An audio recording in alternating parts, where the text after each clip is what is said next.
Arnold's Funeral Homes in Canton and Lewistown have been serving the area community for 5 generations. They're thankful to be an important part of the community. They provide compassionate funeral and cremation services to the community with a focus on honoring the memory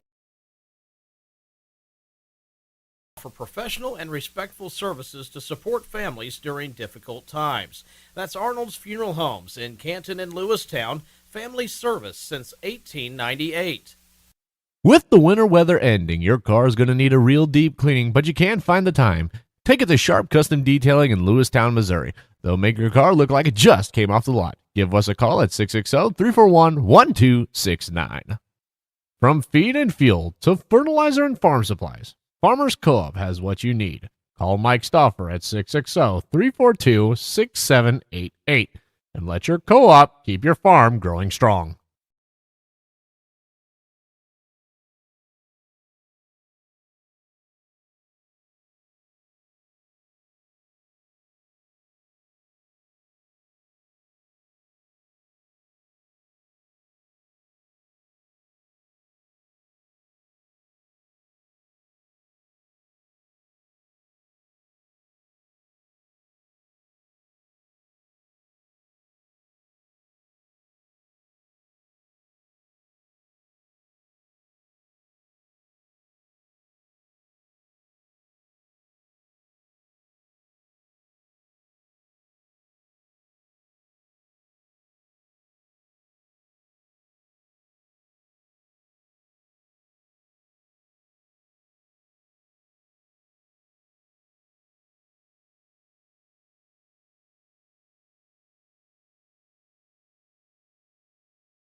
You're listening to Highland Cougar Football here on the Lewis County Scoop Facebook and YouTube page.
You're listening to Highland Cougar Football here on the Lewis County Scoop Facebook and YouTube page.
Snack and save this week at Airco.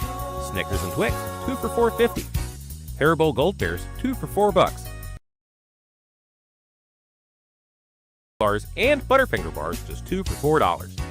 Dots pretzels, 2 for $8. And don't forget combo stuffed snacks, 2 for $5. Airco reward members get double points on all promotional items. Let's go, Airco.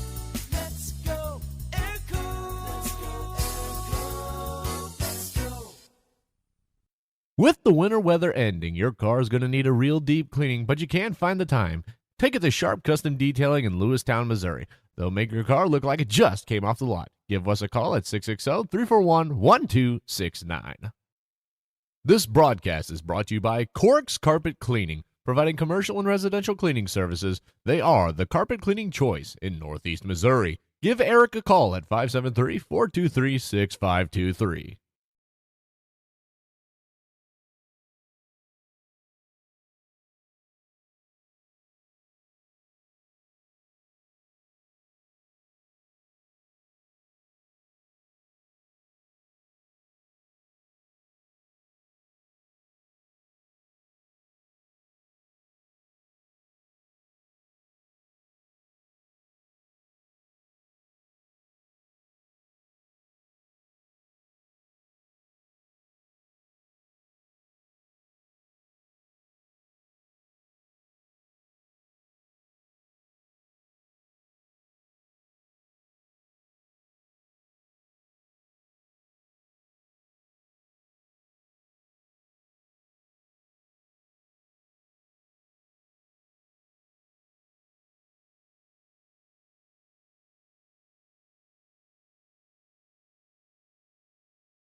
No, time. I have no idea if we had audio the whole time. Nobody's texting me, so somebody did try to text me. Well, there went a whole game. Well, welcome here, ladies and gentlemen. My audio did not decide to work today, so it is currently 6-6 here in the first quarter.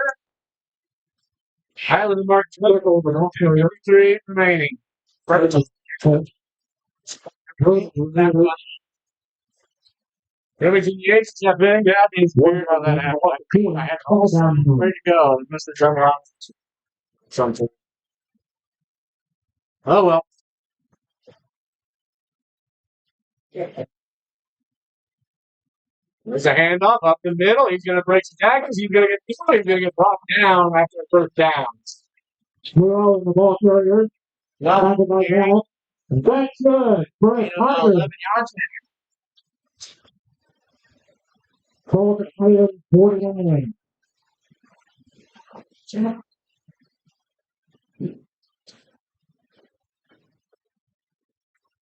So far, Xavier Santiago with the touchdown for the Cougars after a pass from Dawson Hedges. And for Mark Twain, it was Landon Armour after a pass from Wyatt Briscoe. They do get the touchdowns. Both teams get the offensive rolling. As Mark Twain continues to roll, so that offensive run from the Cougars that got stopped by Mark Twain has really hurt them. Now defense is fighting.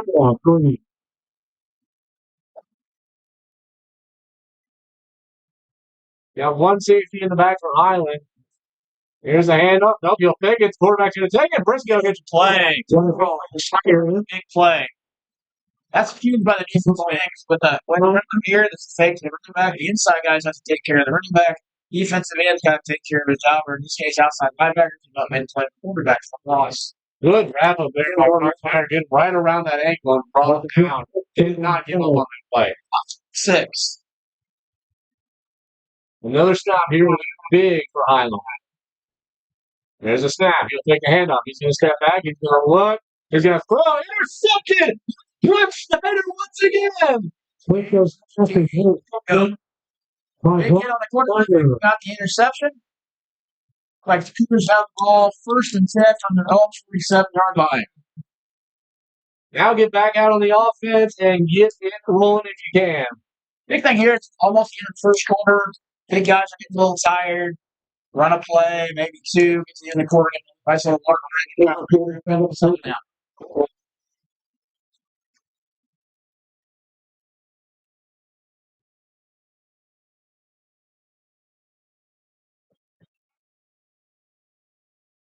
But also on Highland, I want to be able to score on this drive here too, because that will set you up on momentum for the rest of this game.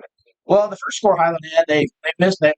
Mark Twain onside kick. They forced the fumble, took the turnover, turned it into points, and see if we can turn this turnover into no. Edges, screen pass, across. He's going to break some tackles. That is Porter Peters, and he'll get, and it'll be short of 3 yards from the first down. Simply Peters. Nope, they'll get a couple. They'll get a 1 extra yard. Hunter Llewellyn. And it'll be another timeout here for Cougars. We'll take a break and be back. Litter Feed Incorporated is dedicated to providing unmatched service, building relationships with our customers, and providing animal nutrition services backed by quality products. Stop in today, 103 South Elm Street, Lewistown, Missouri, a founding sponsor of the Lewis County Scoop. Shelter Insurance Agent Richard Horner looks forward to working with you on your coverage needs in the Canton area. Together, they'll work to see that your needs are met before something goes wrong. They realize that good customer service goes beyond business hours, so if you ever have any questions about your policies, you can call them at any time. Give the Richard Horner Shelter Insurance Agency a call today at 573-288-3734. That's Richard Horner, your shelter insurance agent serving the Canton area.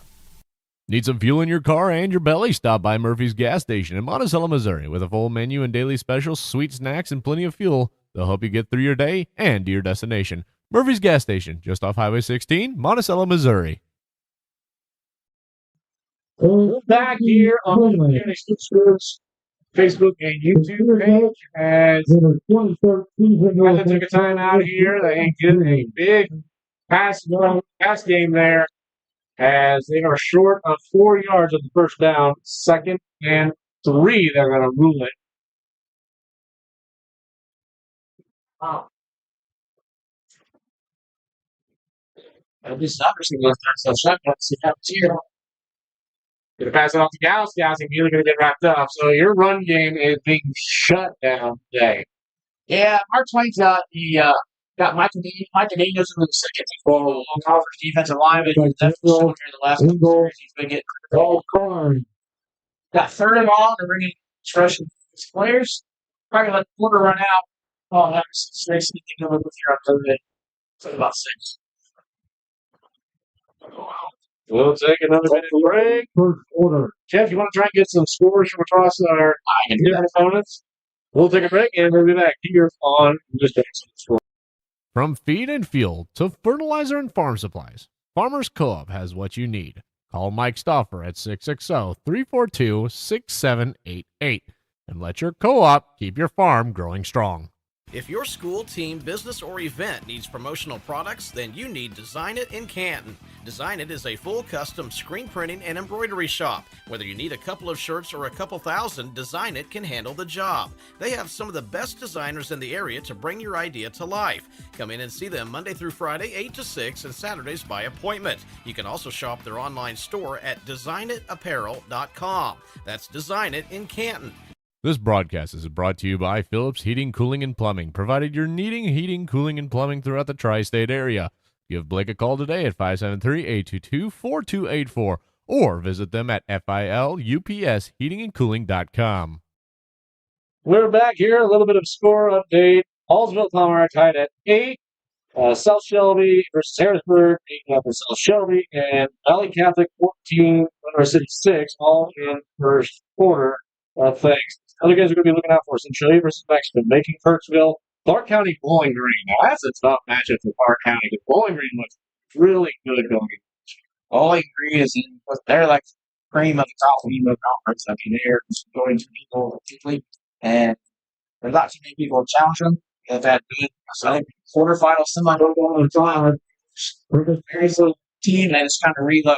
Everybody graduate all those people, they just keep coming back. So, Scotland County takes on Louisiana. Louisiana's good this year. that'd be interesting. Quick turnout, especially with people talk about Louisiana. Edges, passes, little flip up towards the number 13 of Santiago. He's going to break some tackles. He's going to drive. It looks like he'll get the first down. Good hard run by Santiago. Good hit. Got through that. A couple people got really close to the first down. Looks like where the spot is, it's going to be one. And of course, the last two games we're going to look at are Class 1 district game matchups. Scotland County and Louisiana are playing. South Shelby Harrisburg are playing. And then we got Lincoln County versus Marceline and Milan versus South Harrison. Looks like the Cougars will have the first and 10 on the Tiger 42-yard line.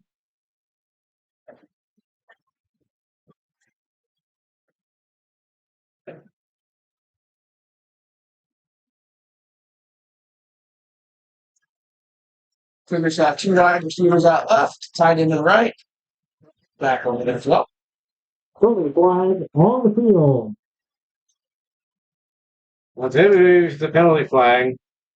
Delay game against the Cougars. Right, that's the first. They haven't really had a lot of penalties for being first game. Usually, first game gets a little sloppy sometimes. You're excited playing new team, excited playing somebody beside yourselves. We've got offsides, false start. Maybe a holding, but that hasn't really been one that's just been constant yellow flags everywhere. So, 5-yard walk-off makes the first 15. Ball from further fetching. I think Cougars have looks like they're still the same setup. They have a tight end up, right? Two wide receivers out left, and some of the back. 21 seconds on the play clock. Edges gets the snap. He'll hand it off to Gauss. Gauss is going to look to drive up the middle. He's going to get up, and he'll get to the original line of scrimmage on second down.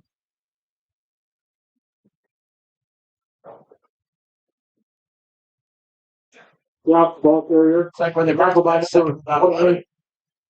Wyatt Horn.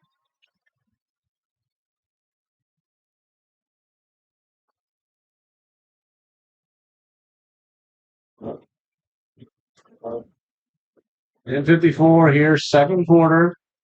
Cougars have got two timeouts. On 11, straight Cougars. Six the game. Tyler going tight end and wing to the left, two wide receivers to the right. Gauss off to the right quarterback. There's a snap. High snap. He's going to step back. I think he's going to have to, because everybody's going to roll out of the pocket. He's going to try and jump. He breaks it.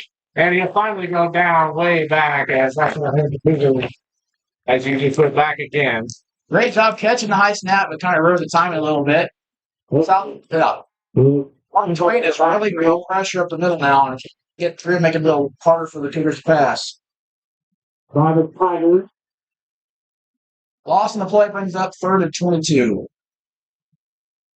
Wow, hit it.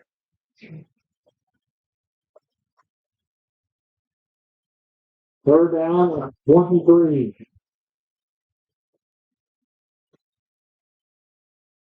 Got two receivers out, two one, right? Tight end wide receiver left. Here's a snap. He's going to step back. He's going to look. He's going to try and go up. He's getting wrapped up. He breaks out of it. He's going to roll out. He's going to take himself, or he's going to try to. He will. He's going to get up. He'll get taken out of bounds. Right. Knocked out of bounds. Chased out of bounds by Hunter Well. Allen. Good pick up from nothing. I mean, Also legal on tackle. 2 tacklers. End up getting about 10 yards, makes it 4-13. And 13 from the Tiger at 40 pounds.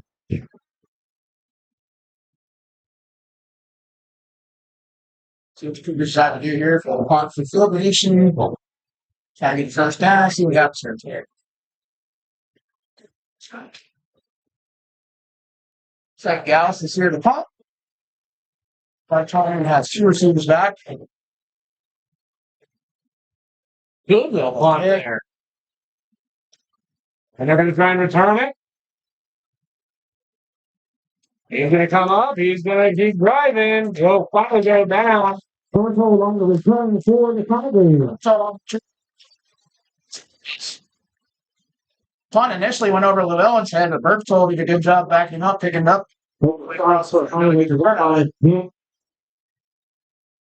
Tigers are taking over 1st and 10 from their own 38-yard line. See if the Cougars can do on defense, right? We're taking more of an offensive game, and it's been more of a defensive struggle. The way the defense has been playing, the offensive struggle a little bit. They're getting yards, but they're not really getting anything score-wise.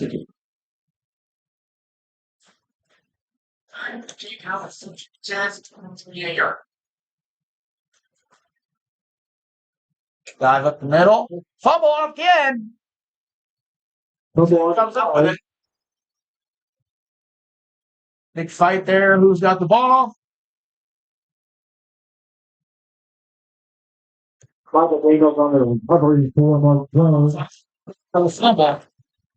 It's going to bring it to a 2nd and about 6. After the fumble. Cougars defense is creating some opportunities. They've got a fumble recovery, forced a couple other fumbles. Had an interception. Dive up the middle. Gets slung down. To Llewellyn, the ball carrier. Looks like Caden Walton tackle. Gain up the middle. 10. Highland 49. Makes it really Texas, French Tigers.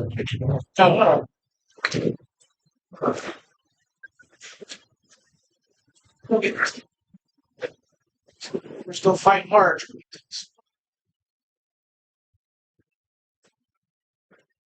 Dive up the middle again. First the ball carrier. Tackled by Action Schultz. Woodson, Mark Tiger. Theory. 12-33. Let's keep going. Take a computer on them. All right, here we go. Tigers start under no huddle. Double tight, 1 receiver right, got 2 running backs.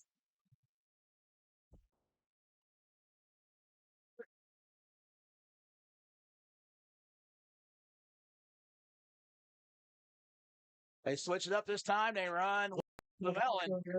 Penalty flag on the play. Gain of about 8, but we'll see what happens here. Okay, I finally figured out our problem. Bad cables. So now I know what I got to replace. I got to replace everything.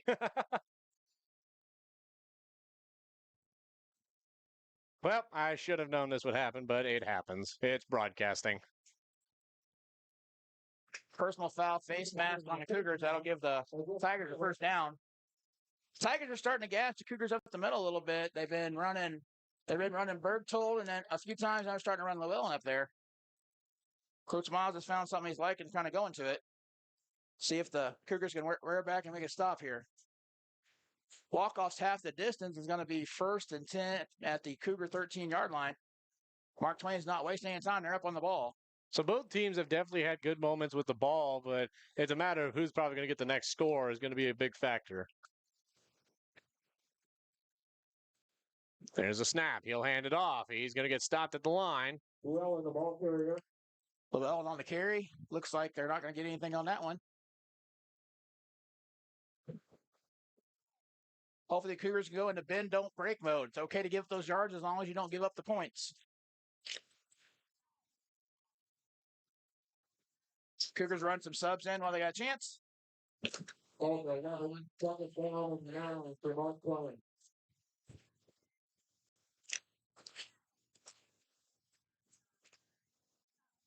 Doing double type. Single receiver out the left, 2 backs. Let's see what happens here. Ran up there to Llewellyn.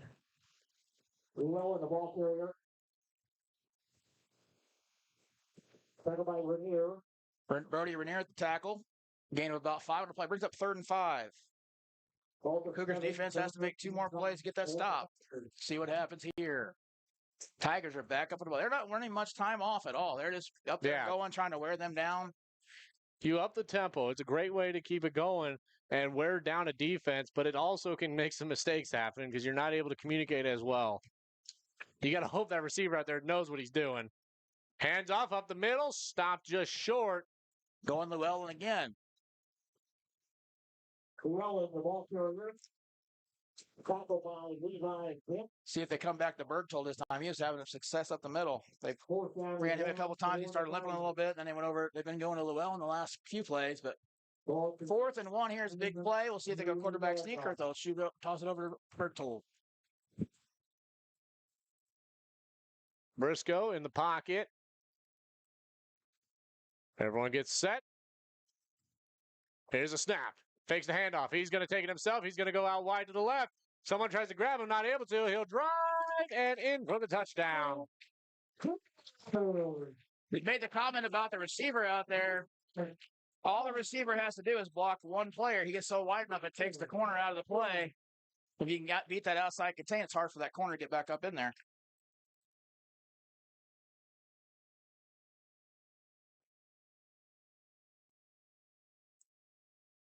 Swinging gate set up again. This time, all the group of people are over to the right.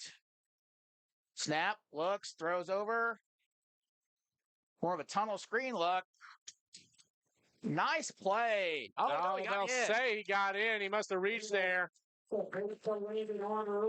ran the screen on the far side. He came all the way back across where the numbers were 2-on-2, and the two Cougar players made a play, but couldn't get him stopped before he got in the end zone for 2-point conversion. Another touchdown as now Mark Twain will take their first lead of the game. We'll take a little break and be back here on Lewis County Scoop. You're listening to Highland Cougar Football here on the Lewis County Scoop Facebook and YouTube page. And we are back here as Mark Twain picks up yet another one, makes it 14-6. As Briscoe will run it in himself. And then who got that extra points there? I believe it was Armour. Write them down for it. And if we're wrong, we're wrong. Like I said, with these black and blue numbers, it's really hard. Just the way the dusk is and the way the lights are, it's kind of hard to pick up some of the numbers sometimes. If they had picked a brighter blue, True. I think it would look better and be easier. All right, we have Chris Gauss, Xavier Santiago back. Big chance for the Cougars here. They've got to get some time off the clock, give the defense a chance to break, kind of come with some ideas. But most importantly, get some time themselves off the clock, hopefully get a score right before half. Definitely got to find a way to answer here. Hunter Cummings going to kick in. We'll see if we go deep, loop, or onside kick. First time was an onside kick. Second time was a short one. It's like a different kicker this time.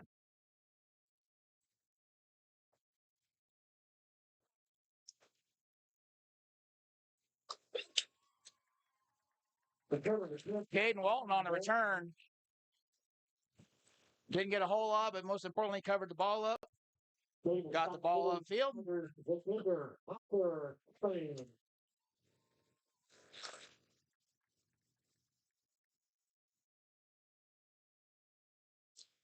See what the Cougars come with. They've struggled a little bit going up the middle. Mark Twain started being pressure with their big guys up. They're timing their blitzes right on the passes. The offensive line's been picking up the blitzes really well. They're kind of delayed blitzing with the linebackers a little bit. It's kind of throwing things off for their pass protection scheme. We'll see what happens here. Hedges in the pocket. Hands it off to Gauss. Gauss runs up the middle. He's going to get some assistance from Mark Twain, as now they're going to try and drag him back, but it ain't going to be enough as he's going to keep trying to drive forward. He'll get probably a couple more on that one. Good job of dragging the pile by Chris. Got met at about 2 or 3 yards, dragged him another extra 2 yards, get him a gain of 5. Like some of them were trying to push him back, and some of them came from behind to try and push him downwards. They're like, I don't care if you get an extra couple yards, just go down, but you helped them out a lot there. Sometimes you just get so excited you want to get on a hit. Sometimes you end up bumping them in the wrong direction.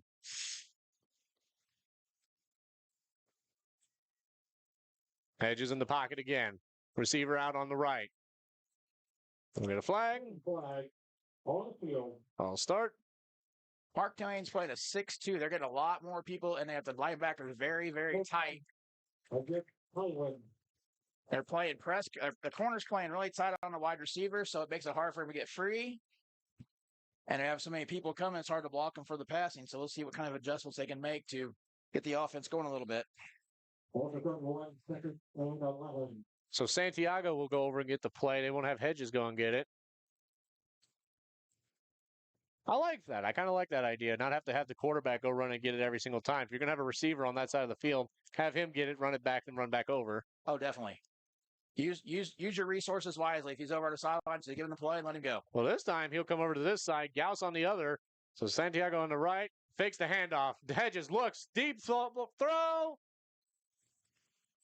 And they'll call a pass interference, and I kind of got to agree with that one. He tripped him up. I think feet got tangled up, but definitely did not help He him. was good until he extended his arm out. Yeah. If it had just been feet tangled up, they probably wouldn't have called anything. But he had a little bit of extension with the arm to help him go down. So I was about to get to that part. His feet. There was mostly feet getting tangled up, but he put that arm out. I think that's what mostly the officials saw there. So they'll call that one. But we're Highland fans. We'll take it. that's correct. Take what you get. It all balanced out in the long run. You always have calls like, "I should have went that way," but in the end, it's all balances out. And as a referee, if you don't have both sides mad at you, you're not doing your job well. So with the walk-off, it looks like Highland will have the ball 1st and 10 from their own 46. Hopefully it gets a little bit more going. Janes are going to have to get moving. I think they didn't even realize they were standing there still. Nice part is they had a little bit better pass protection this time, so maybe they tightened up their splits a little bit, leave extra people in the cover. There's a pass, screen play. Gauss is being a great block there as here comes Porter Peters as he's going to get a huge gain that looks like about just past the 35. Gain about 19 on the play. Gauss with some good blocking there. That's one way you take care of the blitz. You go to the quick passes. Short passing game will work good. I'll tell you what, Gauss really sold me on it too because he was sitting there really checking with the ref to make sure he was on side with it, and he kept scooching up and everything to try and get every advantage he could, and I think it helped him more on the block there. Having physical receivers like that are great for that short game because if you have receivers that like to block, it makes it very tough for them to stop that play. And that's what really can make a screen pass work. Penalty flag on Mark Twain. Going to go 5 yards on the outside. Another way to slow down the blitzing is change your cadence up a little bit, get them jump off sides. Right now, Highland has lots of momentum going. This is what they need to get back in the game. I think this will give them a lot more confidence too if you can go down and put this one in. I think though you got to watch when you change your cadence to try and draw that blitz off sides. Is you got to make sure everyone's on the same page. Because that's what draws a lot of false starts is because someone didn't hear that we were changing the cadence or Gauss up the middle. Good run. Looks like Highland's options are opening back up here as Gauss runs up the middle. Hedges will head over to the sideline to get the next play. Looks like a gain of 5 on the play gives them a first down. Like I said, with the running, with the changing cadence like that, it slows those pass rushers down a little bit. It is getting late in the half. First game, we'll see how good your conditioning is. Get a little tired, may slow down just a little bit. Don't want to jump off sides. Kind of step back a little bit. Gives the offense back that advantage. Mark Twain will get the ball in the second half to start. Another screen pass. Gauss not able to get as good a block on that one. That one was a little closer to hold. He's got to be careful. He's doing a good job locking up, but when that receiver or the defensive player gets away from you, you got to let off those hands. But as Kevin Miles is yelling about something to the official, and the official is yelling, "Calm down, please." I don't blame him. I think it was just what we were talking about with the whole hands thing.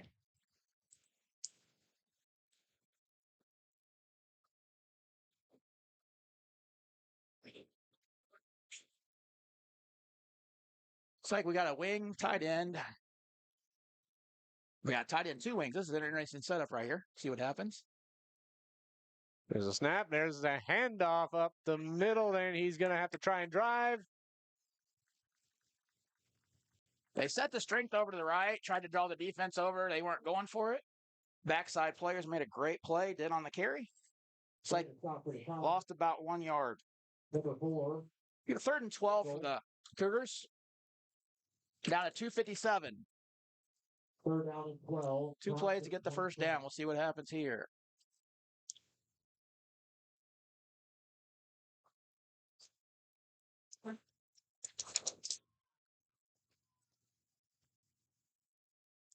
As I think that's probably the wise move here. You got 2 minutes 40 seconds remaining.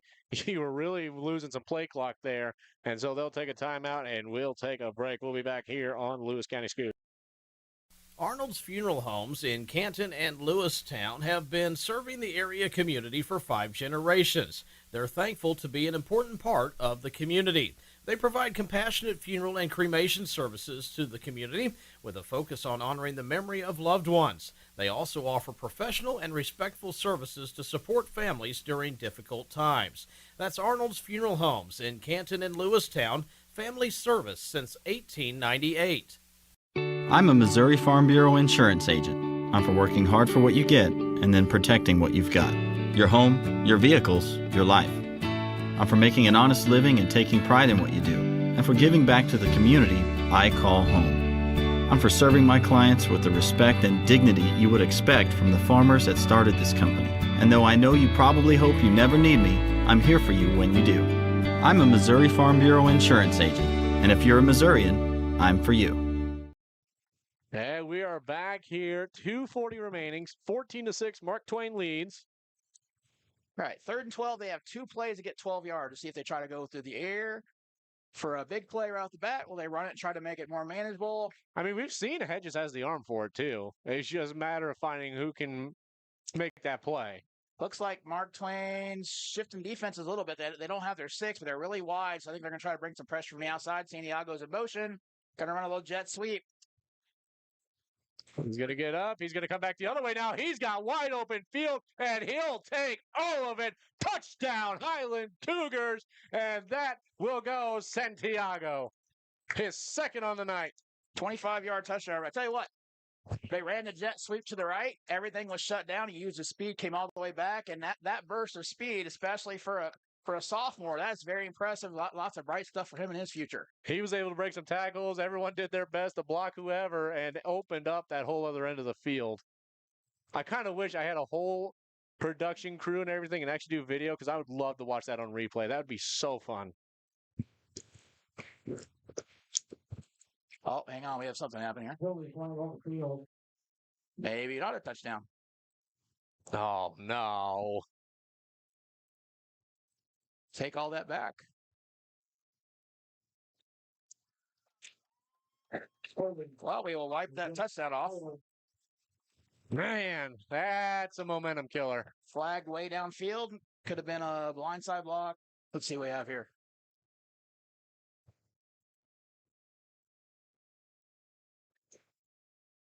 All right. All said and done, we're coming back to the 40-yard line, so it looks like it is going to be 3rd and 22 from the 40. So first time we try to do something to make it manageable. Now, see what happens. Yeah, you kind of have to go with the pass game. Yeah, could be a little draw play. See what happens. You got to give him a little bit of time to get the play off. Another flag. This time we have. It's like from the side judge calling offsides on somebody. We'll see what happens.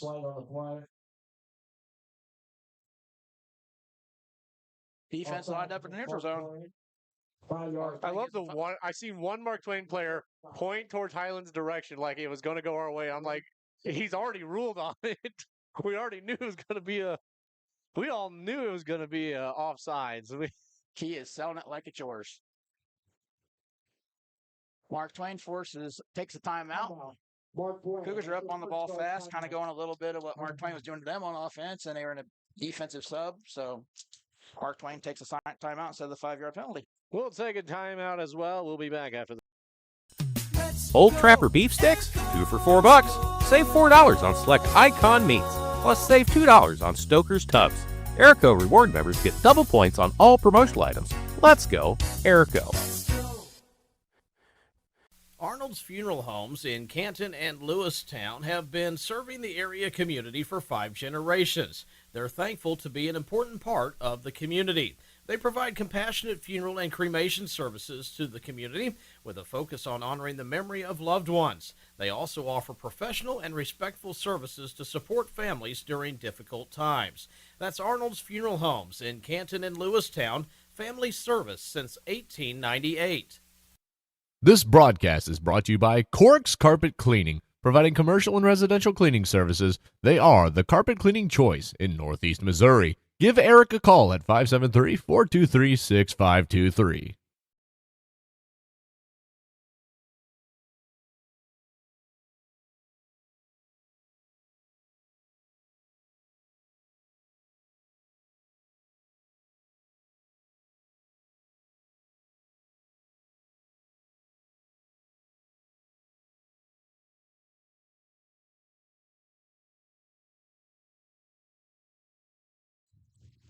All right, we're back. 3rd and 20 for the Cougars from the 35-yard line. See what they come up with here. Remington Yates, Jeff Inning on the call.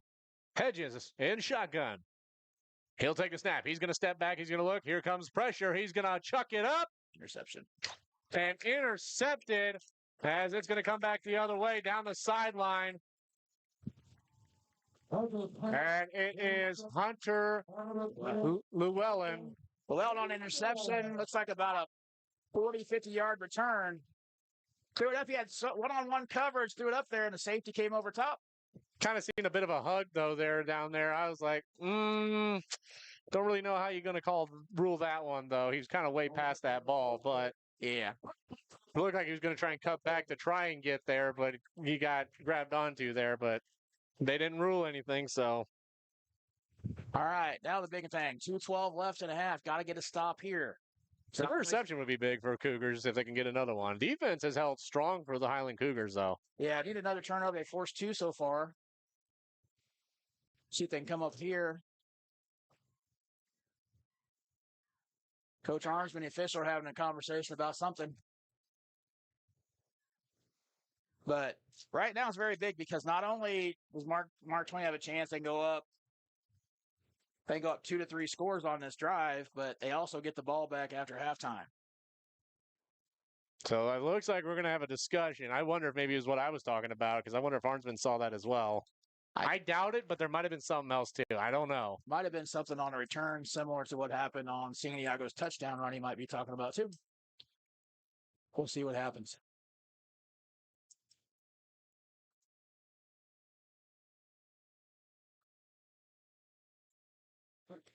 They had a nice discussion here. See what they come up with.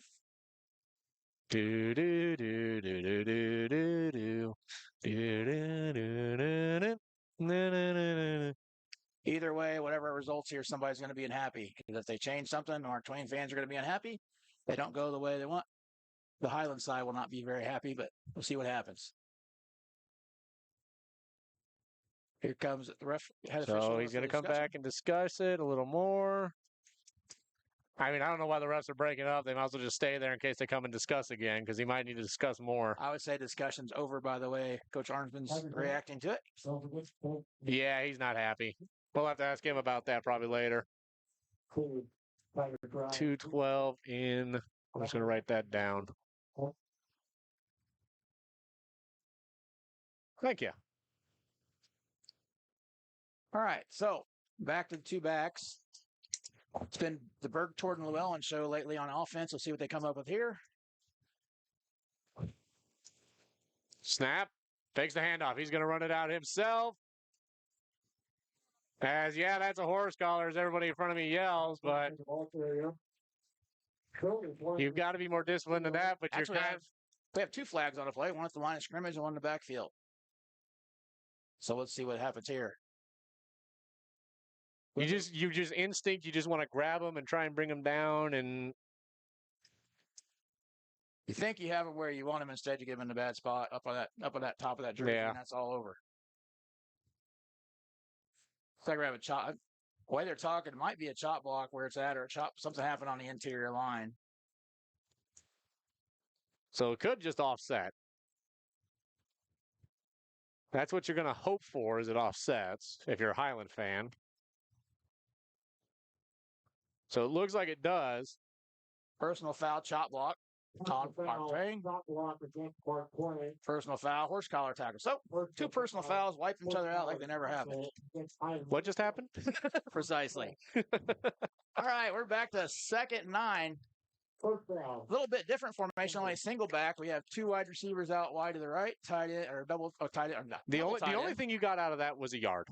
No, still that was where it started from. So Nothing happened. Oh, did it? Yeah, nothing happens on that play. All right. Well, now we'll continue play. 2:04 on the clock. In the pocket. Snaps.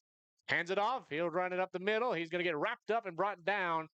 Bergtold on the carry, brought it down. Looks like would be Brock Schneider with the tackle. He's having a great game defensively. As it was the 55 of Maddox Wade, and I can't remember who it was for Mark Twain. They were having an offensive lineman battle all the way down on the other end of the field. And then afterwards, they just patted each other on the back and said, hey, good job. Blocks with the whistle, have fun. That's all you can do. I kind of hope both we can see them again in wrestling. I don't know, does Mark Twain have wrestling? They do not. Oh, they need to. Big blitz. Scows chased him, gets away. There you go. Fans are wanting a horse collar, but he slipped out of it. It was off the top of the shoulder pad. He didn't hold it long enough for one. Sack knocks it all the way back to the 45-yard line, makes it 4th and 11. If the official didn't see anything, how's he going to call it? Well, it's got to be a grab where you get advantage, where his kind of is more upper shoulder kind of slipped off, so they won't call that very often. We got 4th and 11. Here we go. So some big breaks for the Cougars, as now they got to look to get the stop here.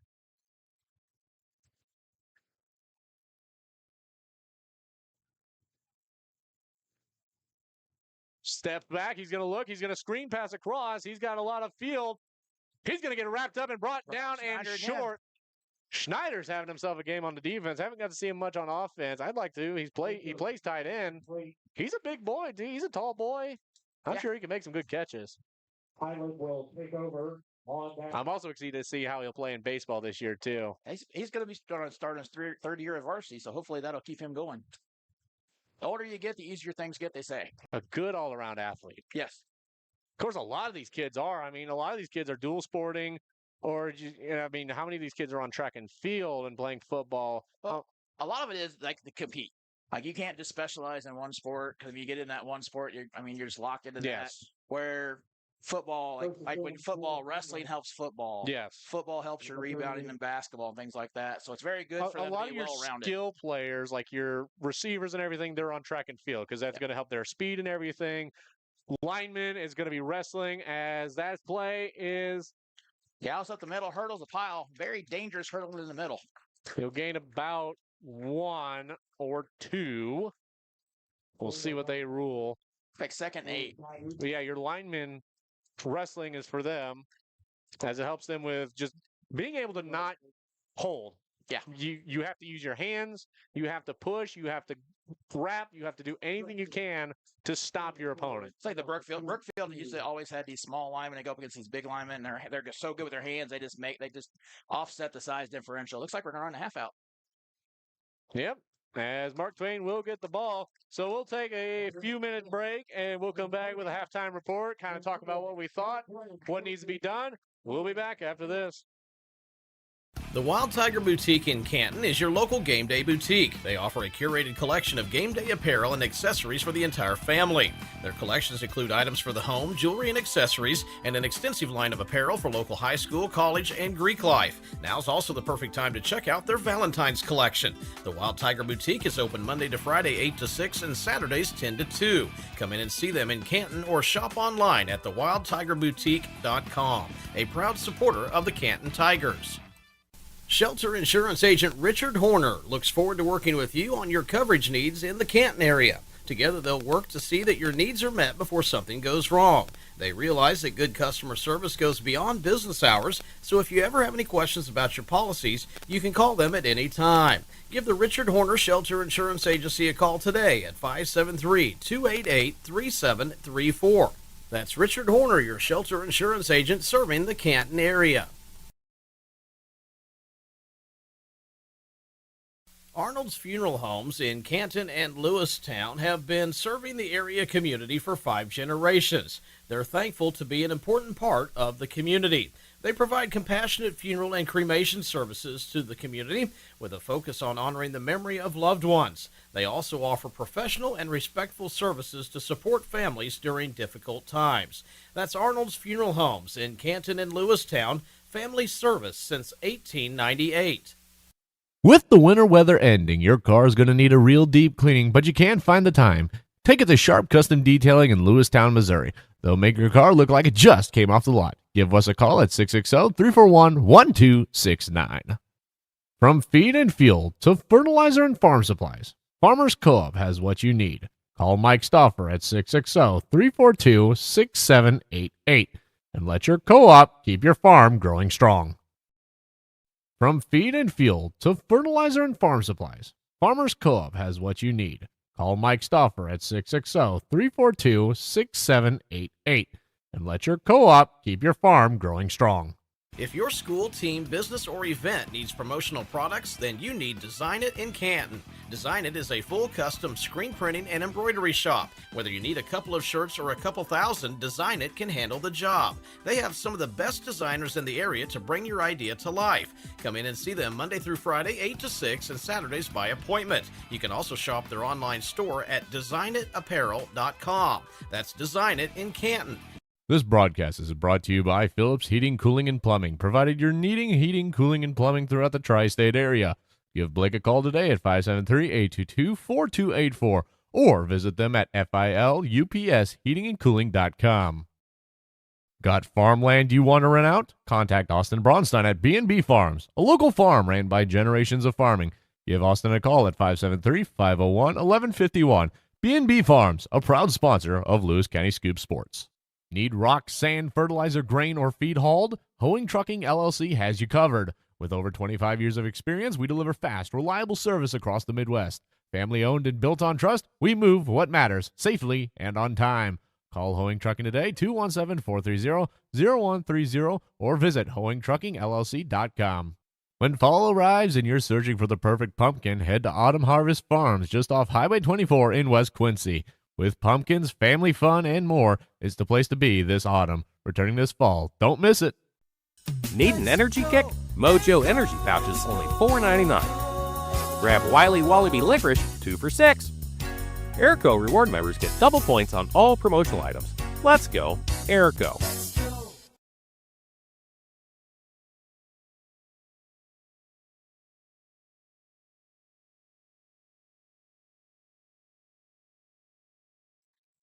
So, Jeff, let's talk about kind of what we've seen so far, then we'll get into some scores. We'll probably take another break and then come back with some scores from across mostly the area. We'll mostly focus on games we're more interested in, but we can talk about some of the other scores. Yeah, start of the game, Mark Twain kicking off. They kicked an onside kick. Looked like it wasn't going to go 10 yards. Front guy doing his job. If it's not going 10 yards, don't touch it. It kind of took a little hop, ended up going 10. Mark Twain recovered it. Little big momentum there. Mark Twain ran a play, got some good, decent yards off of it, and all of a sudden, second play, good hit, made a fumble, recovered, got the momentum down, went down, drove down, ran the ball a little bit, had a lot more success passing. I think Mark Twain was trying to set up, stop the run. Hedges hit Santiago for a 21-yard touchdown pass, made it 6-0, about 7:56 left. That kind of settled Mark Twain down. They got that little punch in the mouth. Came back, drove the ball down the field, and then I believe it was Briscoe to Armour. Yes. Made it 6-6, 5:21 to go in the second quarter. Then the defenses kind of took over a little. Our first quarter, defenses took over for a little bit. It's more of a bend, don't break thing. Mark Twain switched to a no huddle to kind of wear down the defense. We got a lot of big guys, not as much depth. Going to that no huddle makes you play it. It gets you in that stance just a little bit longer, makes you a little more tired, makes it a little bit harder, hopefully setting up for the fourth quarter where they think they can wear you down. They were getting yards, but the Cougars, Rock Snyder had that interception, another fumble recovery down the road. So, Mark Twain's turned the ball over 3 times, which was big. Highland had a big play called back toward the end of the half with Santiago making a great cut. Even if that wasn't a touchdown, that's something for Cougar fans to be excited about. A sophomore running that little jet sweep out to the right, cuts back, nothing there, turns a 5-yard loss into what would have been a 35-yard touchdown run, but flagged down the field. Probably not the best thing to do. It's hard to as a football player, you want to make that hit, you want to make that block to help spring your guy. Sometimes you get a little too excited, make it a little farther away from the play than it needs to be. Refs are looking at for player safety, gets the penalty, brings it back. Doesn't make it any better, but it's a very big safety game. Like when I was coaching high school, we had a kid get knocked out on an interception 30 yards away from the play because he was running down the field and a player from the other team saw him. Here's my chance to hit him. So they've took a lot of the dirty hits out of the game, made it safe. But at the same point, you have to take that time to teach that, either to pull up, pull your hands out, whatever you got to do. But big thing. At the end of the half, like I said, they drove down right after that. They had a big third, fourth and long. Basically, almost would have turned into a punt if they would have tackled him on the interception. But it was a double coverage or it was 1-on-1. Safety did a great job coming over. Bergtold did, made a good play, ran it back a ways, and then the Cougar defense stepped up. They made the plays they had to, and so all in all, what would have been a 22-6 game at halftime is now a 14-6 game. So I think the defense has really stepped up, and of course, I'm pretty sure it's a new defensive coordinator this year. Coach Wakefield's doing it. Yep, Coach Wakefield is now your defensive coordinator and the assistant coach for this program. You've got Myers, who I believe is the quarterback coach, Andrew Myers. He's kind of I've seen him more with the quarterbacks more than anything, so I don't know if it's maybe quarterbacks or maybe just all the offense really. Yeah. Addison Lay, who came in this year, has been working with the linemen. Just excellent job. And you talk with Addison Lay for a little bit. He talks football. He knows football. He's a big Raiders fan. And then Dylan Sparks assists with the team here. So this coaching staff has come together pretty well. Just they got to make the calls, and the defense has really stepped up in the offense. I'd like to see a little bit more out of, but right now with where we're sitting, I feel pretty fine with where we're sitting. I would like, if we can, get that ball back in the beginning of that second half, hold Mark Twain off, get that ball back, and get a score and tie this thing up. Yeah, like right now, as a Cougar fan, you're happy. Last year was not the best of seasons, not getting a win. You're excited. They played well at the Jamboree. They've been playing well tonight. And last year, one of the big things they talked about was their defense. Like they were getting up a lot of points a game. They weren't able to stop people. This year, the defense, while we've still getting up 14 points, they've got a lot of stops. They've made a lot of good plays. Against the veer, you have to be fundamentally sound. And there's been times when they run the fake to the running back and the quarterback takes off, the defensive ends and the safeties and linebackers on the outside are doing their job. And that's what you have to do. Right now, as a defense, you have to keep doing your job every time. It's very boring, but you have to have somebody tackle the running back. You have to have somebody watching the quarterback. You have to somebody watching the other running back. So what Coach Miles will be looking for is who's going to start cheating over, not doing their job. Yes. Then they make that call. That's the other nice part about what they're doing with the no huddle. When they get them up there and set, they can see what the defense is doing.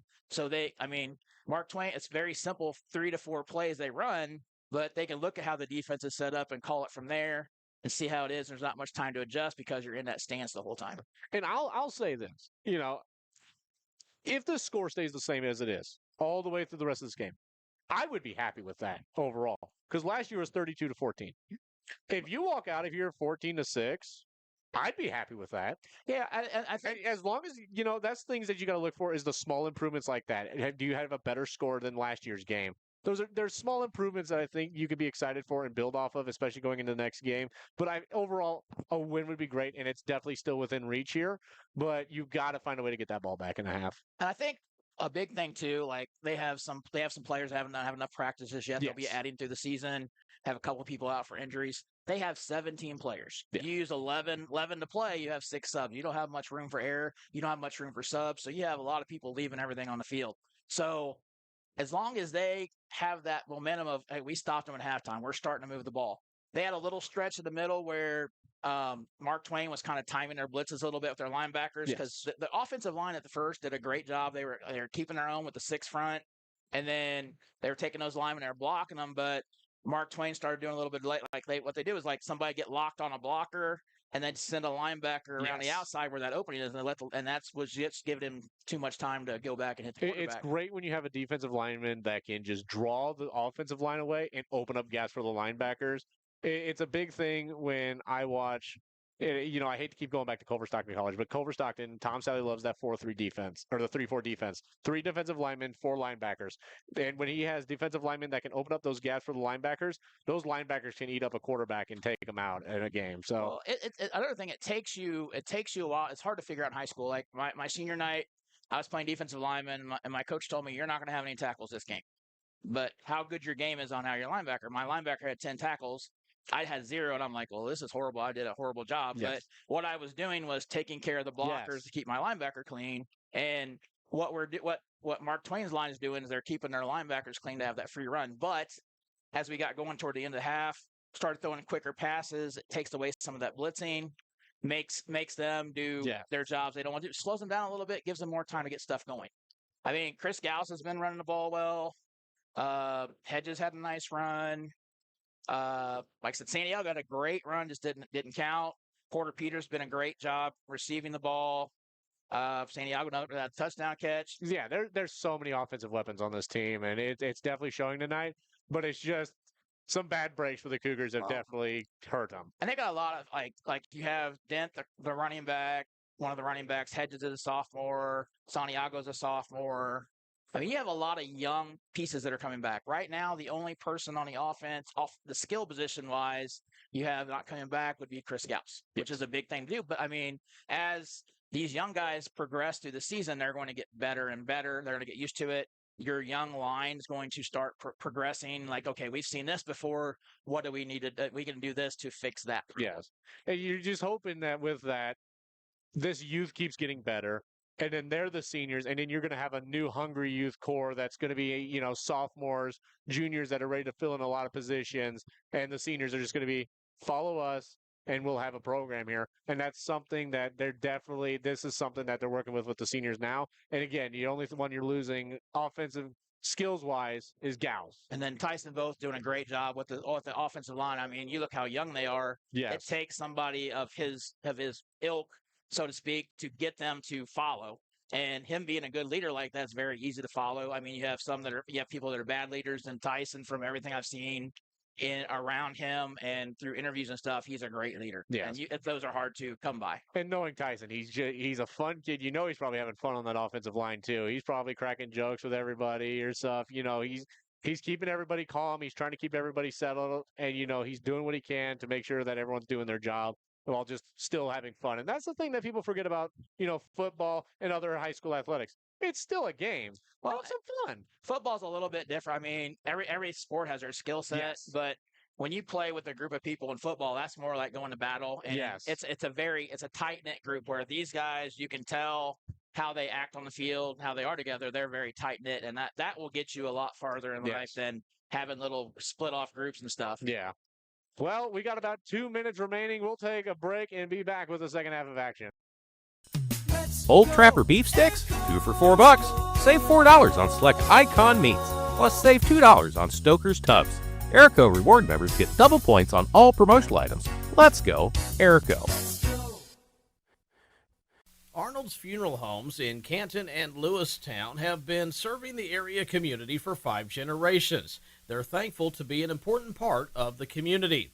They provide compassionate funeral and cremation services to the community with a focus on honoring the memory of loved ones. They also offer professional and respectful services to support families during difficult times. That's Arnold's Funeral Homes in Canton and Lewistown, family service since 1898.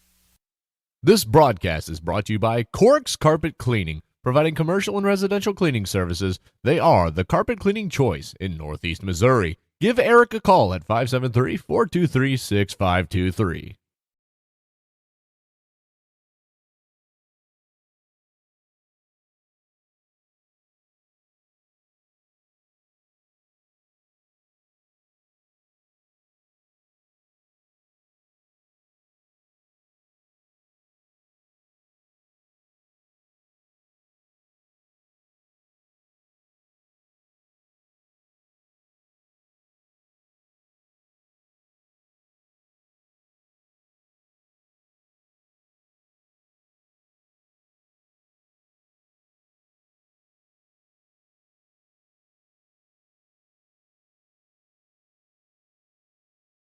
This broadcast is brought to you by Phillips Heating, Cooling, and Plumbing, provided you're needing heating, cooling, and plumbing throughout the tri-state area. Give Blake a call today at 573-822-4284 or visit them at filupsheatingandcooling.com. Snack and save this week at Erico. Snickers and Twix, 2 for $4.50.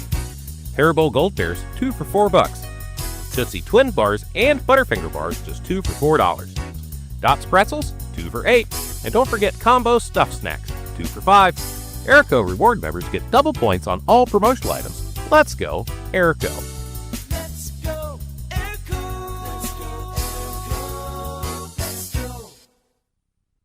Got farmland you want to rent out? Contact Austin Braunstein at B&B Farms, a local farm ran by generations of farming.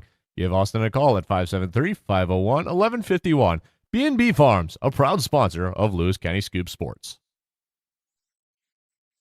And we're back here at Mark Twain for the Highland game. I'll call myself. I'm so used to going to Highland High School for games, I almost said that. So we're here at Mark Twain High School.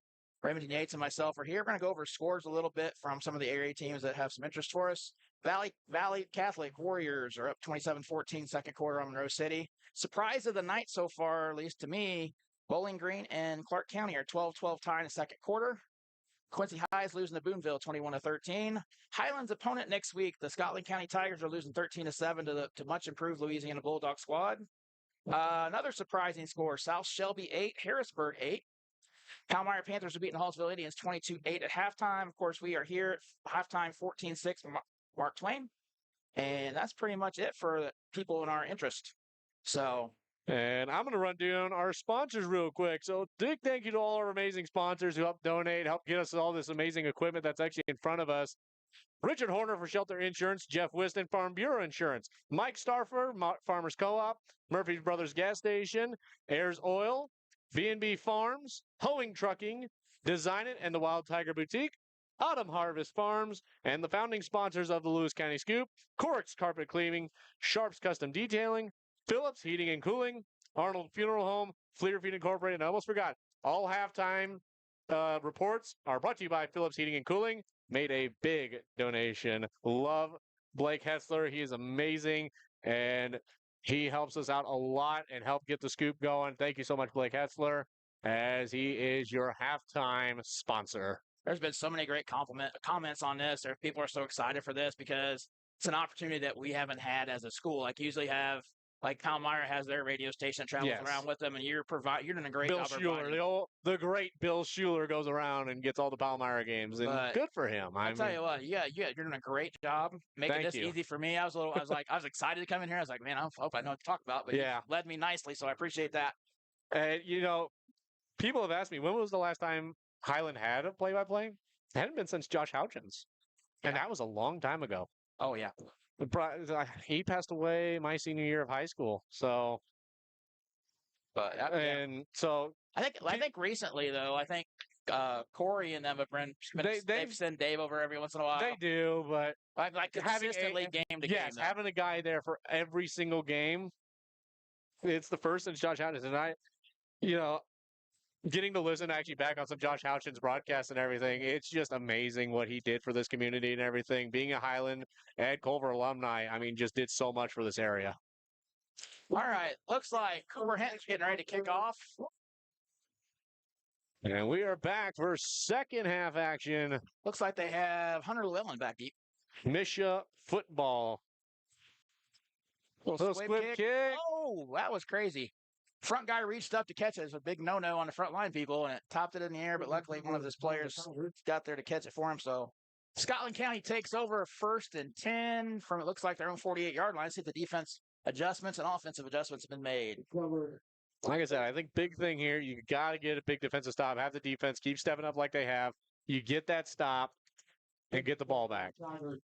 You didn't get to do anything with it there at the end of that first half, but now you got a chance to get it back and do something at the start of this half.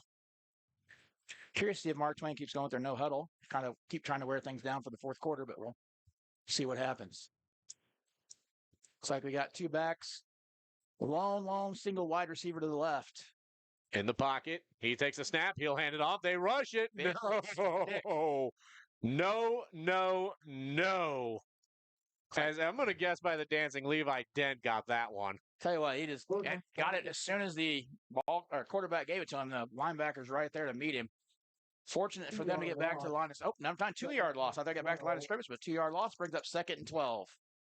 I'm going to guess that was Levi Dent. Levi was up there dancing, having a good time. And, that's the fun part. A lot of coaches are against personalities. I like a personality because that's a guy that can definitely make things exciting and can help get a team rallied up.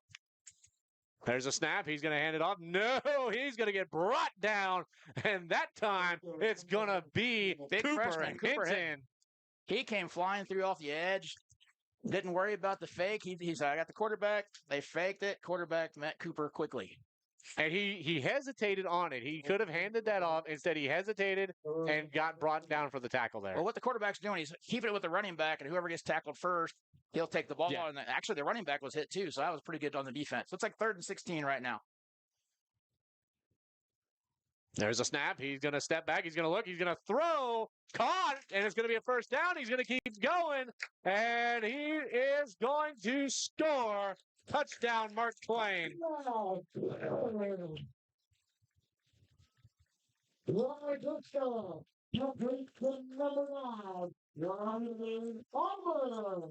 Well, welcome back, Landon Armour. There's your 3rd touchdown of the game. Tell you what, with him doing that, what it was Highland was selling out on the run. You get so focused on that run, you release the tight end. Nobody likes to pick up a tight end. Tight ends are most dangerous people in high school sports for catching the ball. Swinging gate to the right this time.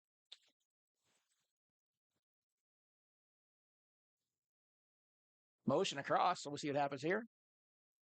Quarterback keep. Looks like he's going to get the 2. Almost dropped it there, though, but he'll get it.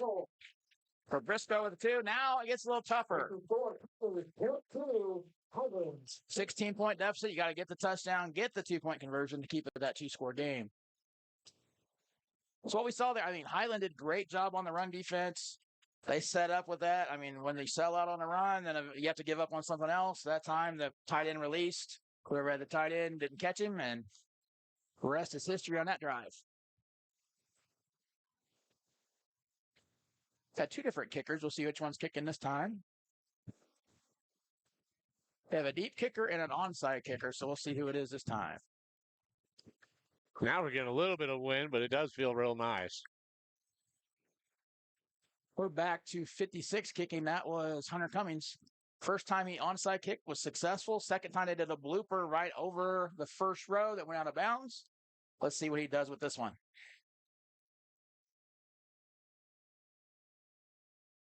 Looks like Santiago and Den are back deep for the Cougars.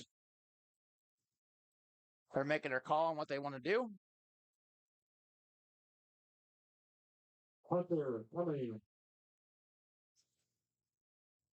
There's 10 seconds on the play clock. You got to get set. Everyone's got to be ready. 6, 5, 4. Yep, just kick it away. Santiago with return. Sees the spot outside. Oh, nice cut. He's going to break through. He's going to keep going. He's going to try and jump out. He will. He's going to keep rolling past the 50-yard line. Kickoff return. Cougars get the return up to about the 47 of Scotland County.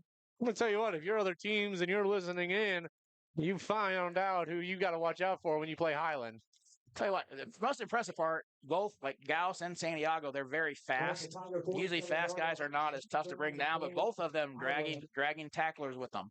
Athletic twos, they're both on track and field, so they are just, they're able to squeeze their legs through and everything, just stretch out and just get out of a tackle. They're finishing their runs, which is very impressive. Late substitution for Mark Twain here. Got a single tight end and a wide receiver on the right side, 2 wide receivers on the left. Single back is Gauss.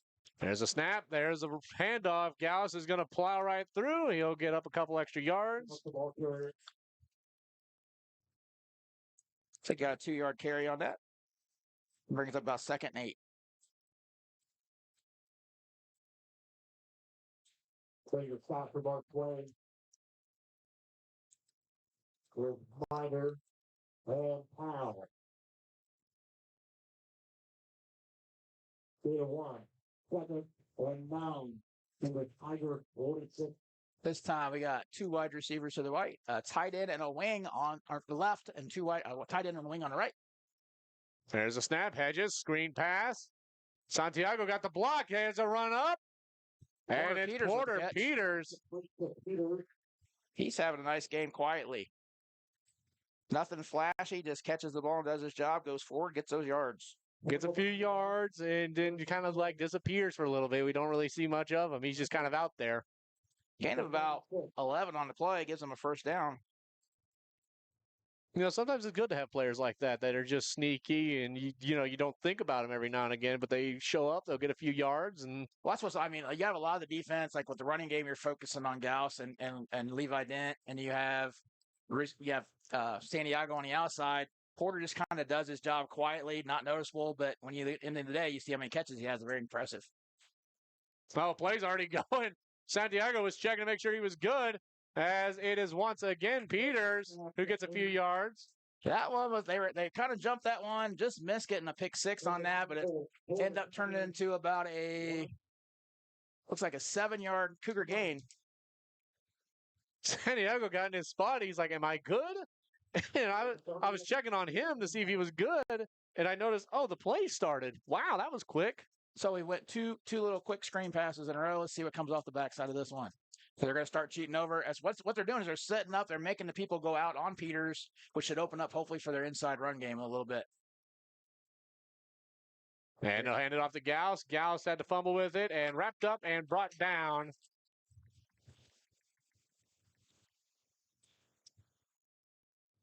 He might have got a yard on that. Let's see. I don't think so. Nope, back line of scrimmage. So he'll get it back there. So you eat up a play there. You still got 2, though, to work with here to get a first down. So with 3 guys on the inside for Mark Twain are doing a really good job of closing down the inside. They're making them bounce off tackle a little bit. But the way Mark Twain's defense is set up right now, we're not getting much up the middle, so it's going to have to hit off tackle. It's going to have to hit those quick little screens, which acts like a part of a running game. Hedges comes back. Must have been a quick play here. Quick little read for the play because everyone immediately got back out. 3, 2, Hedges. Screen pass again. It gets to Porter Peters. He's going to run it up. Just short. It'll be 4th and short.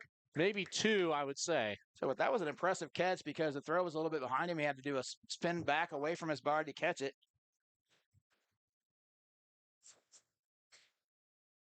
Brings up 4th down. Looks like 4th and a long 2. I think you and the PA guy had the same mind. I think you guys said the same thing. I think you do this long enough, you know exactly what people are going to say. So, all right, 4th and 2. We could look for a long count here, see if we can get them to jump off sides because they have been pretty aggressive. Oh, tush push, extreme. Love it. All right. Hedges right up the middle. I was surprised.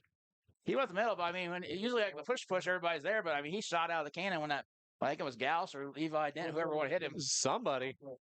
That was a good, solid 5-yard gain there. And they weren't able to swarm up like they do on Gauss there. They didn't expect it. He just already halfway across the line by the time they realized what happened. Well, that's the thing about the little quick short passes outside. It makes the defense get a little wider. You hit those spots a little bit better. So now we're totally empty in the backfield. Or no, wait, we're 1 back and a quarterback under center. Sorry. And they will hand it off. Gauss looking for a gap. He's going to run it up. He's going to probably get a couple. They're going to keep dragging. I think he'll probably get, I'm going to say the 21 at the most. A long 1 or a short 2. Well, for stat purposes, we'll give him a short 2. Oh, no. They backed up. I guess it's a solid 1-yard run. I'll take a yard. Yards better than forward yards are better than backward yards. Yes. All right, so we got 2 wide receivers to the right. We got a tight end and a receiver out left. Single back there by Hedges. There's a snap. He's going to step back. Oh, and he waited too long, and the ball's down. Picked up by a lineman. That's the number 56 of Tyson Voth. And Voth will look like to get it back to the line of scrimmage. Big pick up. I mean, Tyson was pretty smart. Usually he just want to fall on it, but he was the only one there, so he picked it up. Took off with it. Gets his name in the stat book. And you know that's going to be something talked about in the Mark Twain locker room afterwards is you play to the whistle. There was no whistle, and the Mark Twain guys did not even see the ball on the ground. Loss of 2 on the play brings up 3rd and 11. Linebacker came untouched off the outside, so I think they're kind of seeing something over there on that edge now because they're getting there quicker than we can get our long passes going. So we'll see what happens here. It looks like they're moving tight end and a wing that side to take care of that linebacker. I think you got to try and get something with some quick passes here as he's going to roll out. Hedges looks. Got it. He's going to throw. Caught Santiago. He's going to get dragged down. Great pass. Not textbook coming all the way back across your body, but Santiago worked back to an open spot. Hedges did a good job with his eyes and saw him. Hedges rolled out. He immediately felt a presence, and he's like, all right, I got to go as we have a player down. Looks like cramping this time. And that's what we'll hope for. We'll take a break and we'll be back. Got farmland you want to rent out? Contact Austin Braunstein at B&B Farms, a local farm ran by generations of farming. Give Austin a call at 573-501-1151. B&B Farms, a proud sponsor of Lewis County Scoop Sports. Need rock, sand, fertilizer, grain, or feed hauled? Hoeing Trucking LLC has you covered. With over 25 years of experience, we deliver fast, reliable service across the Midwest. Family owned and built on trust, we move what matters safely and on time. Call Hoeing Trucking today, 217-430-0130, or visit hoeingtruckingllc.com. When fall arrives and you're searching for the perfect pumpkin, head to Autumn Harvest Farms just off Highway 24 in West Quincy. With pumpkins, family fun, and more, it's the place to be this autumn. Returning this fall. Don't miss it. Need an energy kick? Mojo Energy Pouches, only $4.99. Grab Wiley Wallaby Licorice, 2 for $6. Airco reward members get double points on all promotional items. Let's go, Airco. And we are back here. It looks like it'll be Levi Dent going off. They are having to carry him off. Hopefully just cramp, but can't speculate. Right. Cougars had the ball first and goal from a 7. Getting a little bit going passing game again, which is good. Mark Twain has had some blitz success off the backside, so we'll see what happens here, what Coach Arnsman can come up with down here in the goal line area. You got to get it off here quick because you got 14 seconds. You got a little bit of time, but if someone's not figuring out where they need to be, yep, there you go. Gauss is having to help somebody. There's a snap. Hands it off to Gauss. Gauss tries to sweep. He's going to keep running. Somebody tried to pull him back, not able to, as he went forward just a little bit more, but I don't think he went forward on yards. Side of the mark, it's going to be a loss of 3 on the play, bring up second and goal from the 10. Gauss had lots of success the first half. This one, they've made some adjustments. I think they're kind of keying on him a little bit on the inside. 4-yard loss. Might have to go back to sweeping with him or something. Earlier in the game, he had some good, wide sweep plays on the Yeah, run. right here's a little tricky because everything gets condensed. You can't really get too far downfield with your passes. But, right now we got missed a little bit of communication going on with Mark Twain. So moving on to snap, that might help. Backside blitz coming. Throws it up for grabs. Jump ball. And they'll call it. Touchdown, Christopher Gauss. We were left in suspense. The official had to come running. 10-yard touchdown pass from Hedges to Gauss. 4:05. I was wondering if he was in bounds or not because I couldn't really tell. Yeah, I can't wait to get back to Highland Field next Friday where we'll take on Scotland County Tigers and we'll have a turf field and I can actually see the yards. So this is interesting. We're got to get the 2-point conversion. Looks like we're set up very tight. Might be the Eagle special thing here. Yep, here they go. Push. Got they it. got it. Gauss the catch. Hedges finished it off with the run. There we go. Back to a 22-14, 4:05 in the third quarter here. Highland is creeping up. They're still behind, though. You got to get that another stop and don't let them score. The score there is huge because, the first 2 plays that came out of the half, back them up, and then the big touchdown play, that could be a deflator. Yes. Get your head down and give up. But this is not, quote-unquote, an old Highland team. These guys are fighting. Came all the way back down the field. A good drive. Had a good kickoff return to set things up and finished off the drive. And that's all you got to do is keep your chin up and keep fighting. And that's what they're doing right now. They're not going to let this game – they're not going to try and let this game get out of hand. They're going to fight all the way through and try and get this game close. And if they can, sneak away with the win. See, is that Bergtorf back or Bergtold back deep? Or is that Llewellyn? Burke.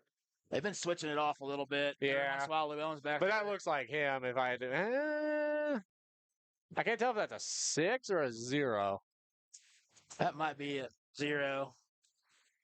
Also back with him is Tanner Engel and Mason Delaport. Yeah, that's a 0 if I've ever seen one. Now that he actually kind of turned. So Llewellyn in the back.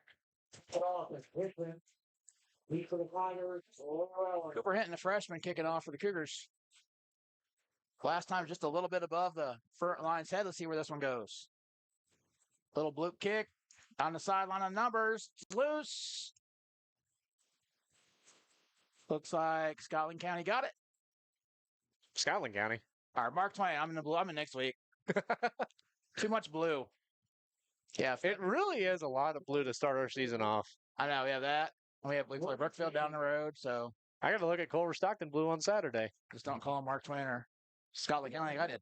First and 10. All right, we have 1st and 10 from the 42-yard line of Mark Twain. See what the Cougars come up with here.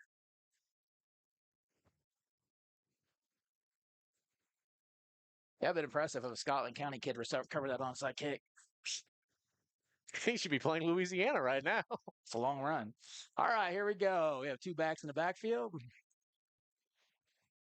Looks like might be a blitz. Yep, they're going to try. And it looked like Cooper Hinton was getting set to on the carry. They're putting pressure on. I tell you what, it's such a quick hitting play off those runs. They get through very fast. You don't have much time to make them lose yards. Game about 7. Call it 2nd and 3. Hinton was looking like he was about to rush off that edge there and try and get to the quarterback, but you got to know that Mark Twain's mostly running a run offense here. So now there'll be a quarterback coming every once in a while. So I think that's his job is hit that quarterback when he comes over there. So there's a snap. He'll hand it off up the middle, wide open run. It's just a foot race, and he's gone. Luello, 51-yard run. Llewellyn with his touchdown.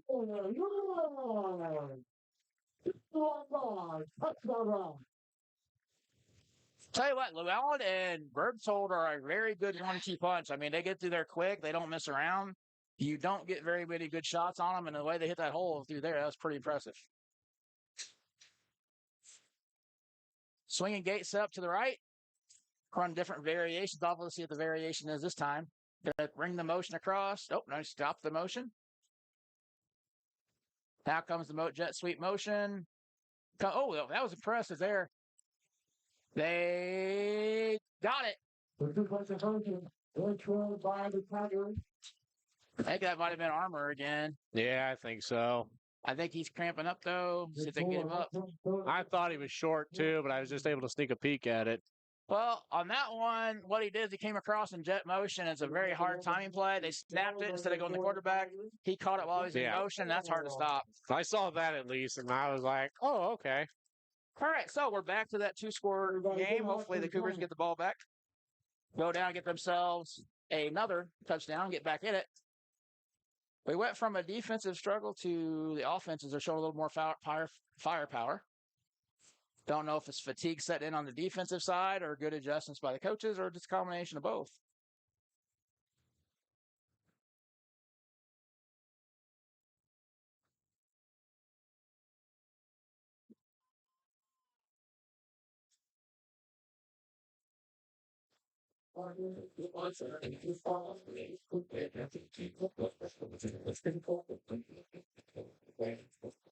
All right, so we got Hunter Cummings set for the kickoff. 30-14 your score, 3:13 remaining here, and we're only in the third quarter of action still. Still got a whole nother quarter of action to get through. If you like defense, the first half was you. If you like offense, this is your half. Looks like we got Santiago and Gauss back deep. And they're going to try it, and he's going to drop down. That was a nice play. Trying to figure out who that is. One of the big fellas for Highland. Looks like Colin McReynolds with the recovery. That's got to be that's very intimidating because I mean the whole team is coming at you when that ball's coming at you, and he had the wherewithal to stay in there, hold it, and take the hit. He got it. He wrapped it up, and he just went down and put good yardage. Put him right on the 50-yard line.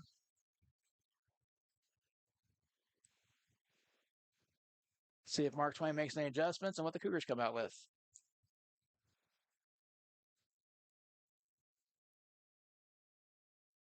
I think as well with the way the Mark Twain defense is, you got to let Hedges run around a little bit, give him some room because right now most of the pressure has been coming off his backside, so you almost have to roll to the strong side a little bit to take away some of that heat. Hedges takes a snap, almost drew somebody off offsides as he's going to take it up. As that is the number 3 of Porter Peters. Tell you what, Cougars are kind of using that more as their short running game. So 4th catch of the half for Peters. Gain about 2 on the play. Makes it 2nd and 8. You can only use the same play so many times for the team catches on. Well, I mean, you kind of set that up. You start doing that, and then eventually you have Santiago release and just chuck it down. So hopefully we'll see that maybe later. Who knows? Now we got Gauss out there too. That's where they had the touchdown set up on last time. So we'll see what happens over here. Got the jet motion with Santiago rolling to the right.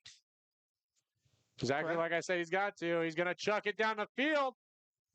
Gauss caught it, but did he stay in? No, they'll say he stepped out. I don't know.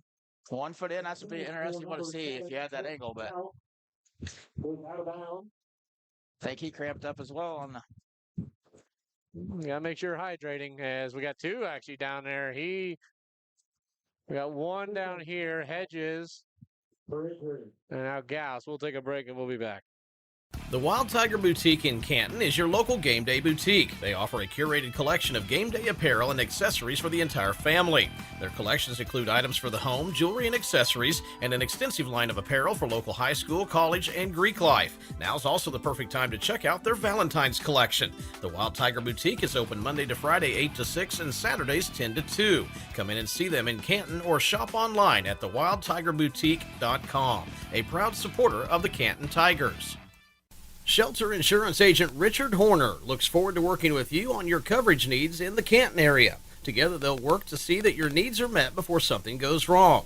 They realize that good customer service goes beyond business hours, so if you ever have any questions about your policies, you can call them at any time. Give the Richard Horner Shelter Insurance Agency a call today at 573-288-3734. That's Richard Horner, your shelter insurance agent serving the Canton area.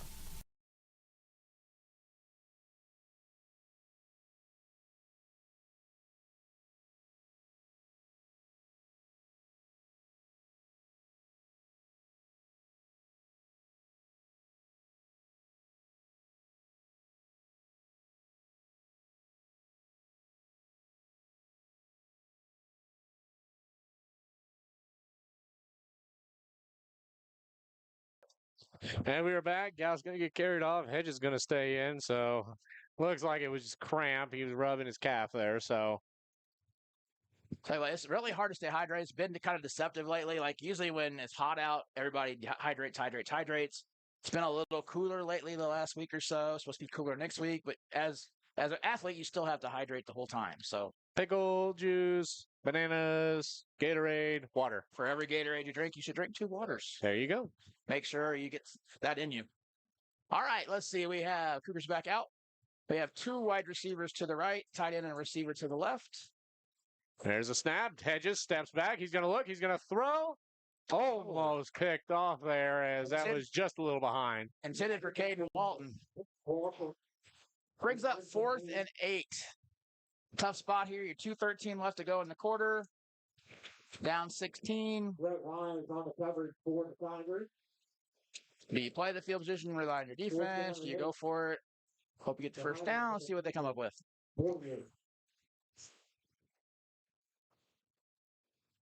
I mean, your pass game has been pretty open. You just got to connect. And well, it looks like they're setting up to punt.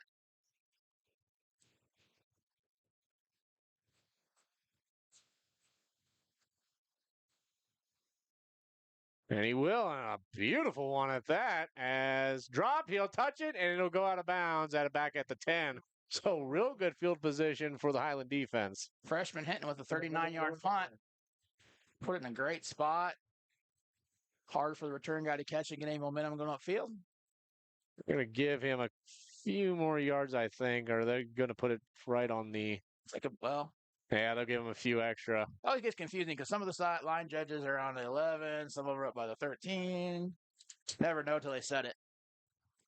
Looks like they're kind of settling on about the 12. I'm not saying it's 11. 11, so about there because I seen it jump over the 10-yard marker. Yeah, I got to get my angles down from up here. Grass field. I can't wait till we get back to Highland Field, and we got a very high view over the field. This, you're kind of just a little over. You don't get to see the other half, especially since it curves on the field. Yeah. You got a little pitch on it. See if they keep it the ground game. And they do. He's going to try and run up the middle. He's going to get stopped, maybe gain a couple. Tell you what, they've been playing really well off the guard center gap. It's just they've been hitting them really fast on the guard tackles right so far. That's where they seem to be getting things going. And here comes Gauss back into the game. Llewellyn with the carry. Looks like he got about 3 yards on the play. Going to be the same look. They're in the running the timeout. They're running the play clock down as much as they can, making it as short a game as they can.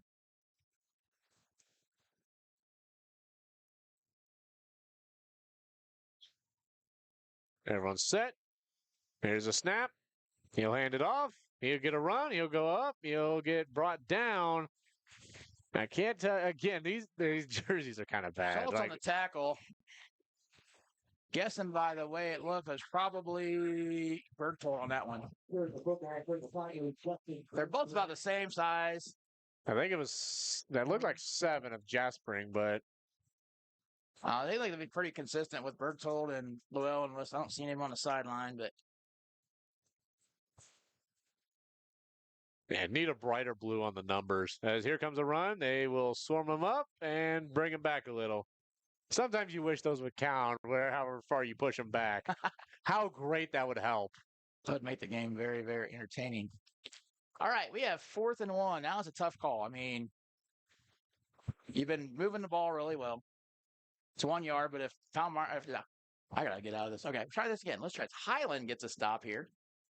We will be setting good. Looks like they're back to punt. A Palmer versus Mark Twain game? That'd be fun. Be very, very interesting. Very interesting. That is a potential matchup in districts. Very true. I might have to go and watch that game then. Hopefully it ends up on a different day, but I doubt it. Yeah, they're going to let this clock run out. 4, 3, 2, 1. And we will take our third quarter break. We'll be back after this.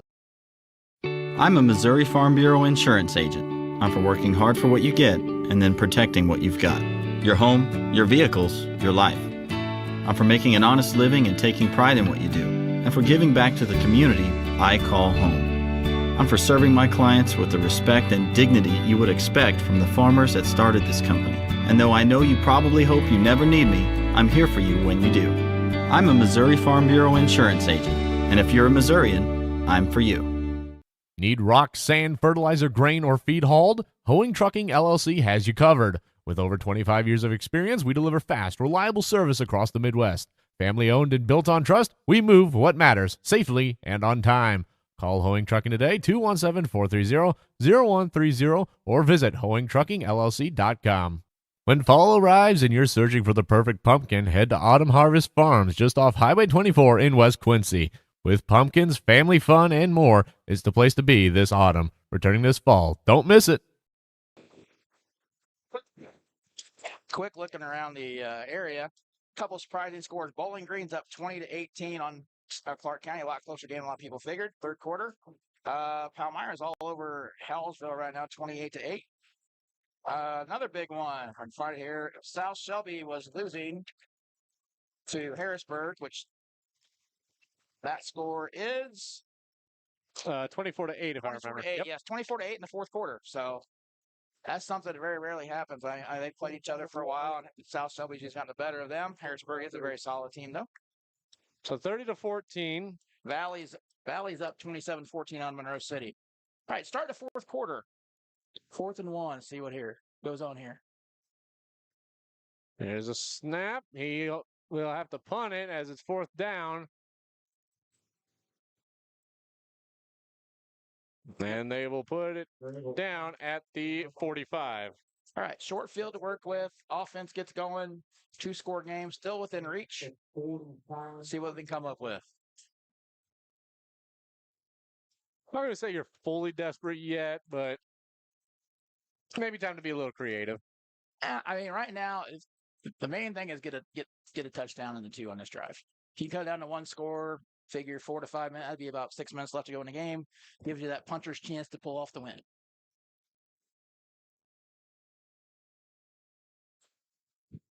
Looks like we got a tight end and 2 receivers out right. 1 out left. As we get to start, Gauss goes up the middle. He's going to break. Oh, do I even need to say it?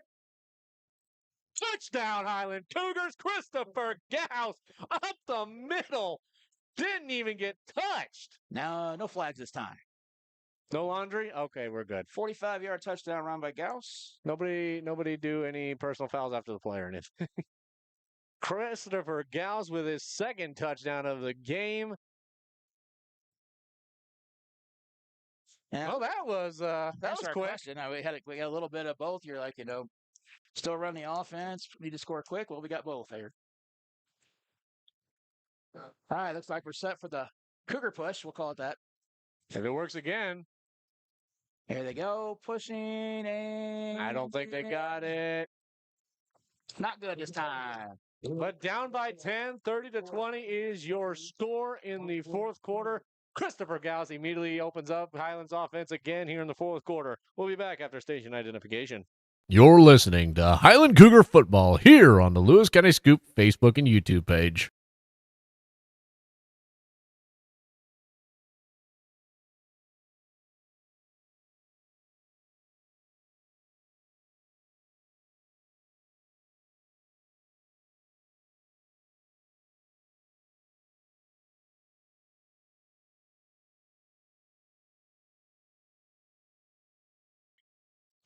And we are back here. Christopher Gauss is going to immediately open up that offense here in the fourth quarter. You want to read them yards again? All right, so far in the second half, the carries for Gauss up the middle has been 2, a 0, a 1, and a -3. And boom, busted for 45.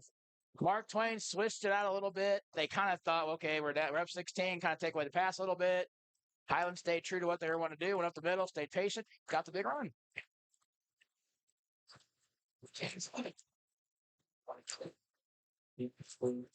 All right. So definitely a lot to build off of looking into next week still. And you still got this game to finish, too. I mean, you look on the sideline, you have 6 kids in gear.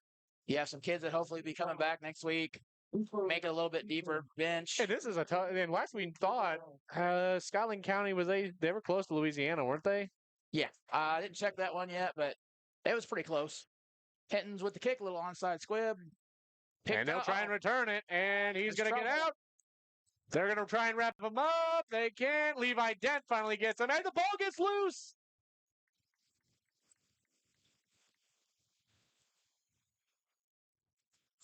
Fumble on play. Santiago is down, fumble on the play. It will remain Mark Twain ball. So that hurts Highland a little bit there, but if your defense can hold, you should be good. Santiago finally gets up and walks off, so good to see there. Out walking off on his own power. He might even go join the play. Yeah, it looks like he will. Yeah, they didn't stop the clock for injury, or stop the play for injury, so he's good to go. Yeah, they stopped the clock anyway for the fumble. And yeah. I mean, whatever else that was. I think Levi Dent, because that was the last one I seen make the tackle there, must have got his hand on the ball and pushed it out. Tell you what, just wish Highland could have came up with that one. Both sides are just hard running, hard physical game. This has been a really good game. Plays. I mean, I've enjoyed this game. A quick little adjustment there on the defense in the front.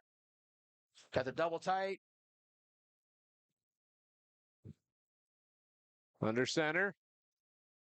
Takes the snap. He'll fake it. He'll try and run it up himself. He's going to break out. He'll get brought down. I don't know if that was a design quarterback draw or just the bubble up on a snap or something, but I don't even know what the intent was there. There was a little bit of hesitation. The back went through, and it's one of those ones, if the back doesn't have it, you just follow them up. So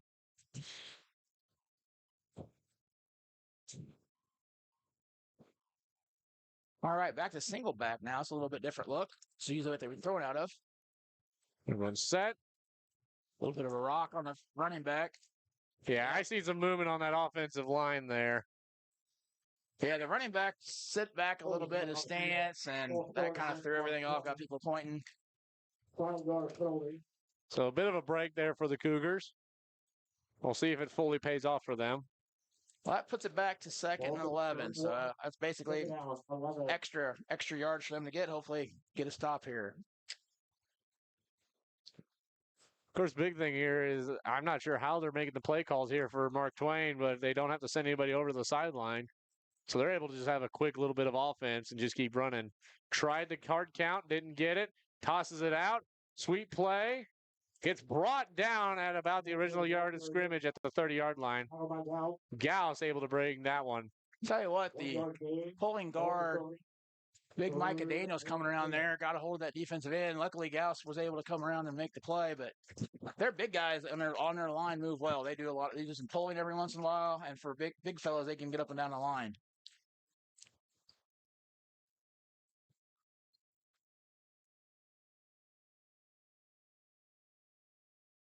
Let the play clock go a little bit.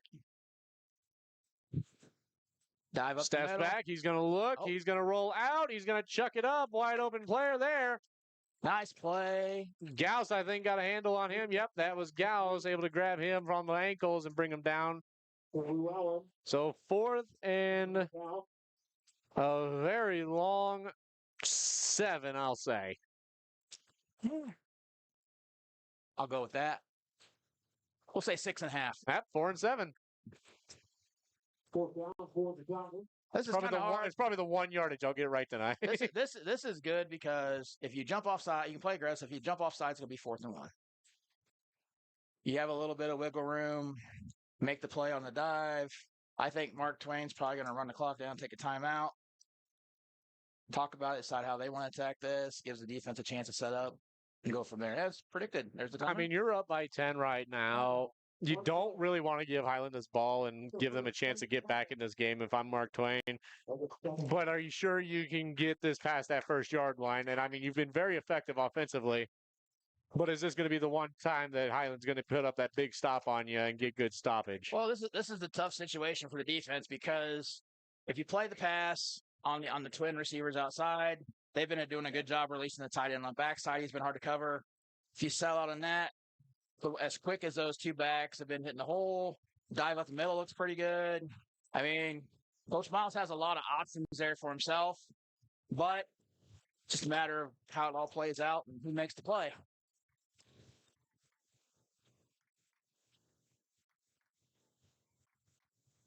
$9:10 remaining, 30-20 your score, 4th quarter of action. Officials are going to break. They're going to go tell everybody, let's get it going.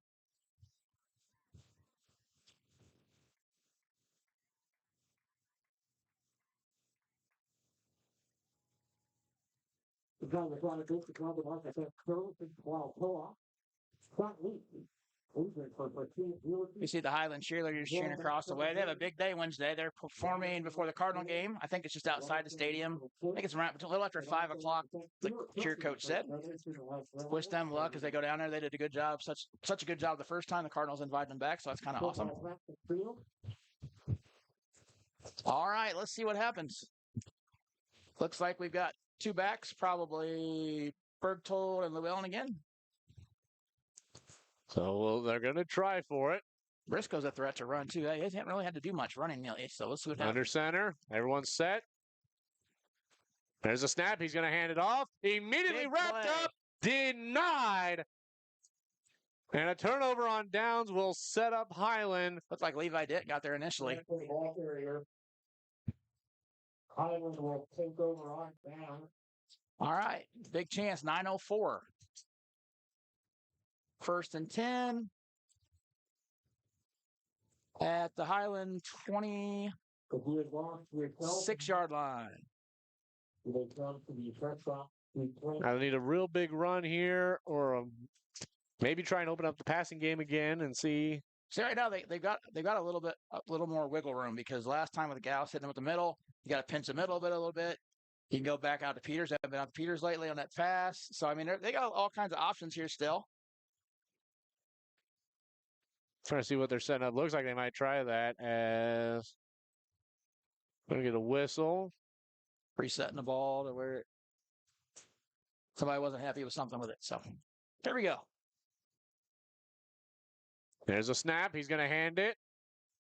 Gauss up the middle. He's going to get swamped up. I think he reaches the original line. Maybe gains a yard. Nope. Looks like they'll keep him.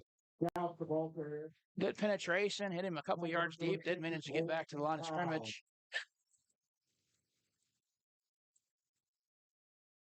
So you tried it again. Didn't work there.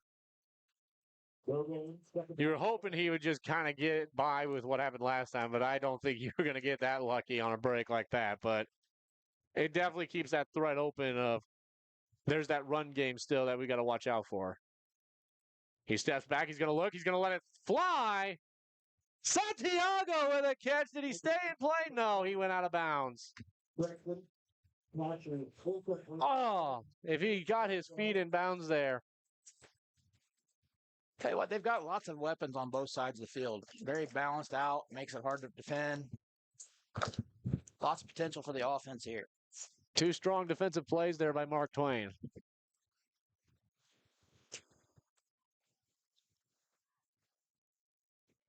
And 8:21. Next question is, if 3rd and 10 with this much time left, what happens if you don't get enough to get a 4th down try, or do you try to get it on this shot here? All right. Hedges and shotgun. He's going to look around. Everyone's set. There's he's going to throw it up the middle. It's going to go to Levi Dent. Dent's going to get a big gain. About where Santiago would have made the catch if he'd have been in bounds. Be 1st and 10 from the Highland 46. Gain of about 20 on that one. Levi Dent sets up the Cougars in a pretty good spot. There's a pretty good Highland crowd on the other side of the field here tonight.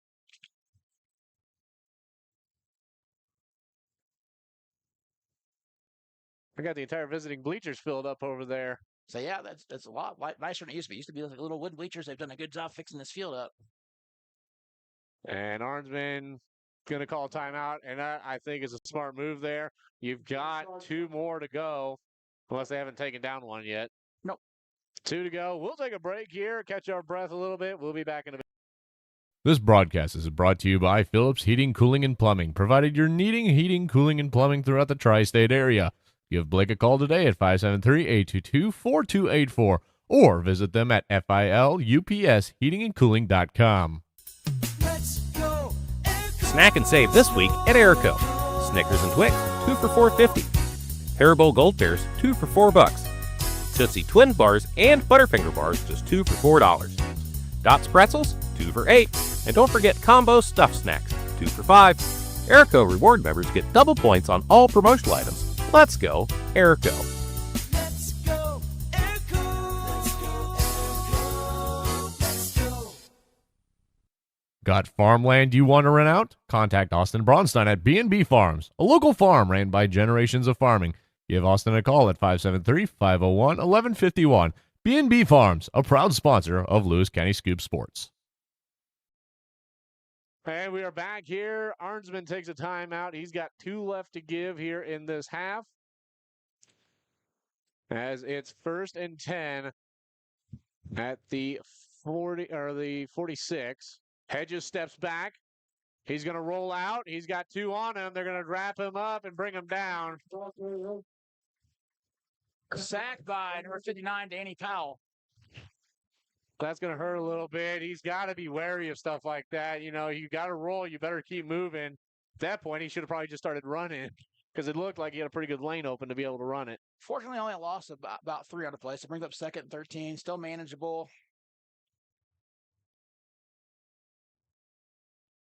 Part of that youth thing. You once you get more experience and as quarterback, you start feeling that pressure off the backside.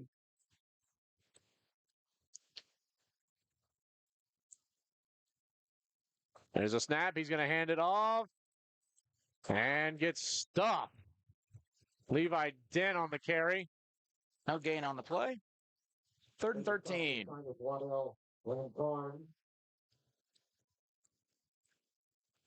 Also, Hunter Clemens on the stop. Ball being 4-4, 3rd and 12 for the Cougars. Arnsman going to yell the play from the sideline. Hedges is going to head back, give the play. So I have 2 downs to make this. We're in a better field position wise on the decision of whether to go for it or not.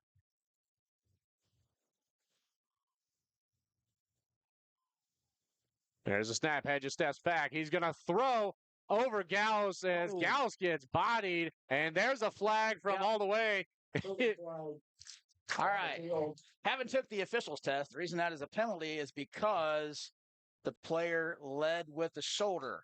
If he would have hit him with his hands or wrapped him up to tackle him, that wouldn't have been a penalty. But unfortunately, Yes, I was waiting for the flag. I'm like, that's one of the big points of emphasis this year is the and this is defenseless why, receiver. because Gauss is still down. He probably got the wind knocked out of him. There he goes. He's finally moving. He's going to roll over. We'll take a. Nope, he'll get up. We'll stay here. Probably got the wind knocked out of him, though, on that one. Yeah. Yep, he might try and argue with Hartman to stay in. Well, unfortunately, you have to take a timeout for him to stay in since they stopped to play it before him. All right, so that's going to give the Cougars an automatic first down. Yep. Moves the ball up, gets them a new set of downs. Miles tried to argue it there, but I think even he realizes. Yeah, like I said, what it is like when you're coming across like that, you can hit the receiver as long as you're wrapping up with your arms or if you're using your hands. Yeah. But he came in with the shoulder, didn't do the wrap part, and that's why they got the defenseless receiver part on it. So.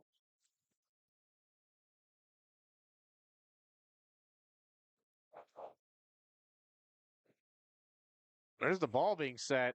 Well, I think it should be 15 from the original line of scrimmage and not where the penalty happened at.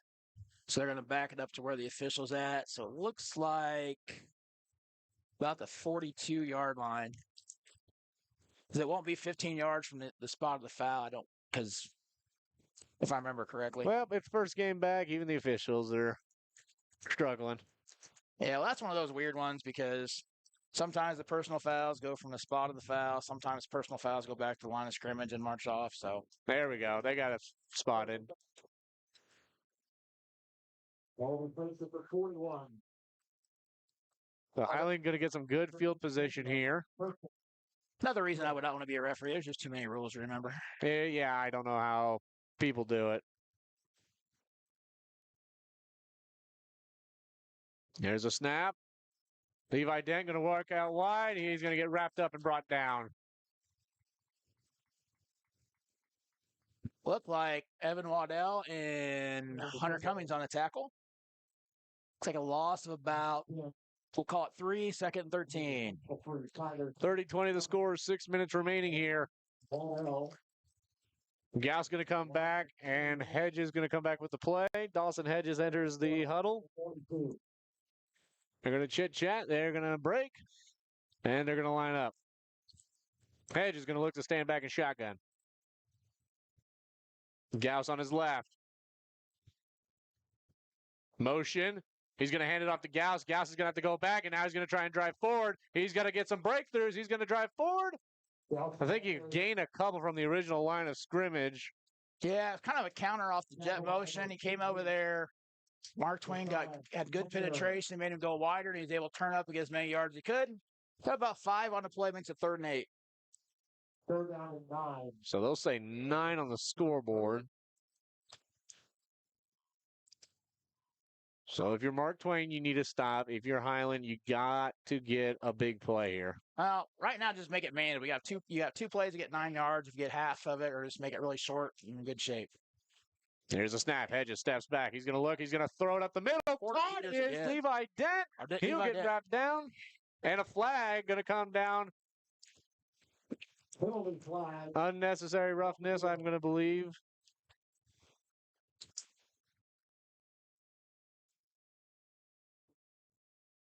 And that will go against Mark Twain. So Highland will probably get a few more yards out of this one. Yeah. They found something there. They've been running Porter Peters in that slot position. They slapped Dent in there. Dent's going more vertical on it instead of the quick little short passes. So face mask is the call by the officials.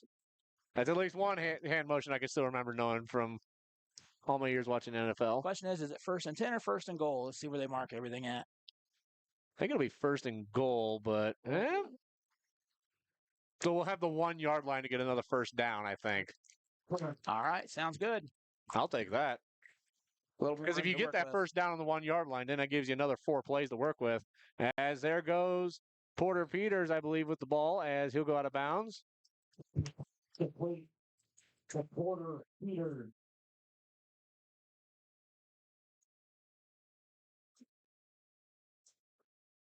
It's like a gain of about 4 on the play, makes it 2nd and goal from the 6. Second down and 5. All right. Number 6. Here comes Gauss and Hedges back from the sideline. They can get a first down at the 1 yard line, so it's 2nd and 5 from the 6. Everyone's going to spread out. There's a snap. He fumbles it. Gauss is going to pick it up. And he'll just have to eat the loss of yards there. You're still in good position, though, if you're Highland. Yeah, it looks like loss of about 6 on the play. For the Tigers. Going to back. Call it set. Ooh, a little bit farther than I thought, judging by where the stick is. Yeah. Okay, I was right. So it looks like about 3rd and 13, we'll call it. Got to get to the 1 for the first down. If they feel like going and getting the touchdown, we'll take that too. It'll definitely close up this game if you get the touchdown.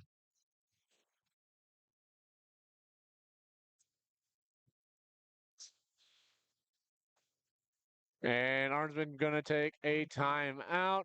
We'll take a break as well. We'll be back. This broadcast is brought to you by Phillips Heating, Cooling, and Plumbing, provided you're needing heating, cooling, and plumbing throughout the tri-state area. Give Blake a call today at 573-822-4284 or visit them at filupsheatingandcooling.com. Let's go, Snack and save this week at Airco. Snickers and Twix, 2 for $4.50. Haribo Gold Bears, 2 for $4. Tootsie Twin Bars and Butterfinger Bars, just 2 for $4. Dots Pretzels, 2 for $8. And don't forget Combo Stuffed Snacks, 2 for $5. Airco reward members get double points on all promotional items. Let's go, Airco. let's go, Airco. Let's go, Airco. Let's go. Got farmland you want to rent out? Contact Austin Braunstein at B&B Farms, a local farm ran by generations of farming. Give Austin a call at 573-501-1151. B&B Farms, a proud sponsor of Lewis County Scoop Sports.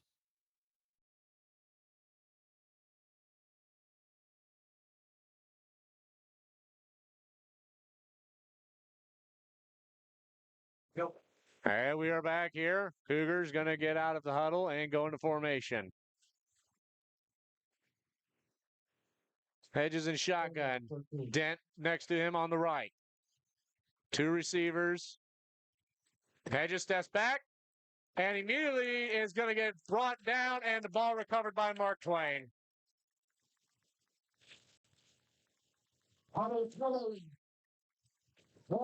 Hesitated on Got the sack and the fumble recovery. Hedges kind of hesitated there on that. And That one's hard because they've been getting a lot of pressure off that blind side. And as a quarterback, you're not seeing it coming. You're trying to get your read. You're focused on your read, and you don't feel that pressure. And then get a big hit from the backside like that. All right, 3:11 left. 30-20. pair of plays that just really hurt Highland there.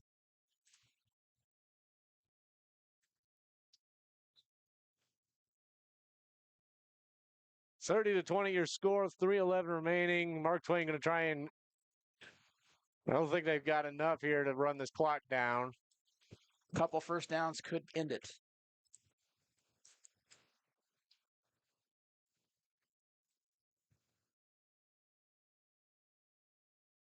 Nice play by the inside of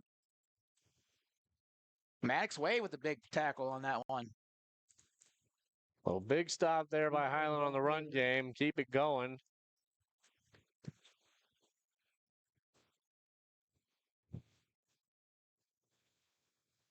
All right, so Highland's loading up for the run, 2nd and 10. So far, so good. It's like we started off first half. They did a very good job stopping the middle run at the first part of the half.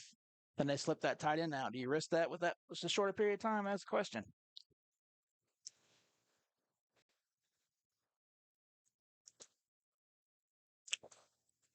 Now the hurry out. 5, 4, 3, 2. They'll get it off, run up the middle. He's going to get dragged and brought down. Well, on a Well, carry. fumble, maybe. They're yelling.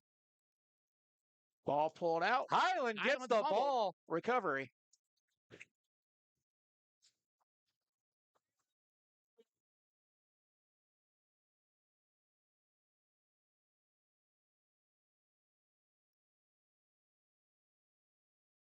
That was big. That's a big play there. 2:15 remaining here. 25 on the play clock. 30-20. Back was fighting for extra yards. Somebody came in while they had him wrapped up, stripped the ball, and got the recovery. I think it was Gauss, too, who might have got it. I'm not 100% sure on that one, but he was the last one to get up. All right, so 2:15 to go. Need a score in this drive.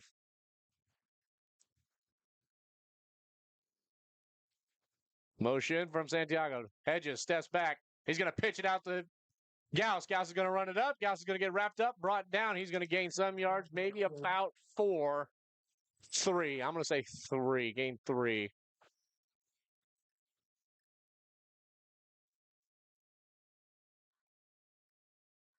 Which Hedges seen that rush coming. He just probably yelled out Gauss and just chucked it to him.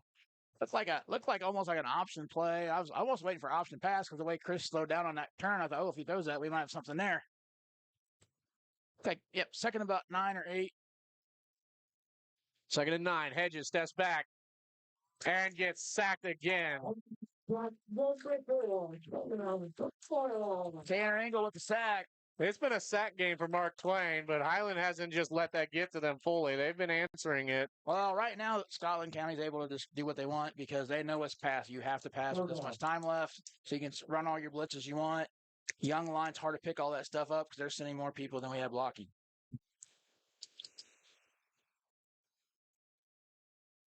Third and a ways to go.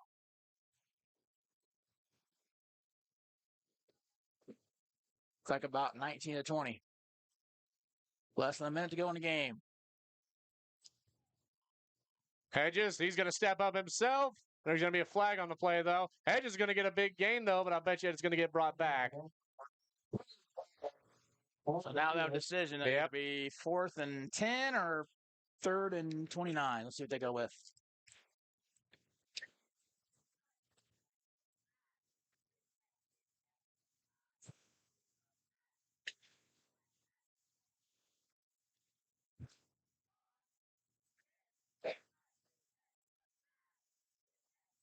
Now he's looking at Arnsman.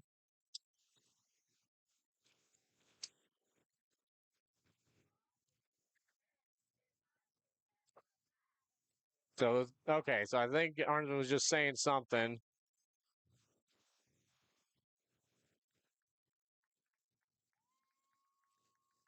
So holding on the offense.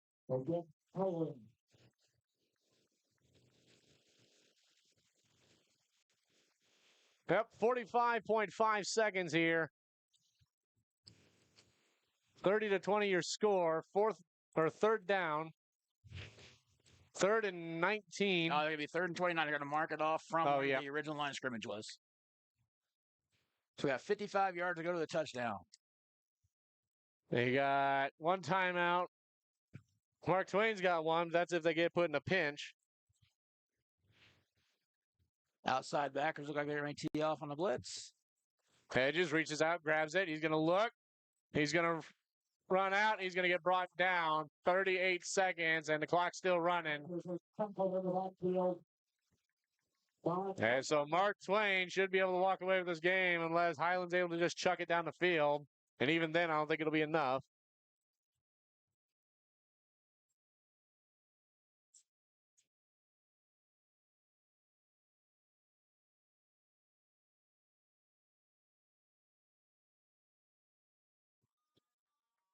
Ten, 9, 8, 7, 6, 5, 4, 3, 2, 1.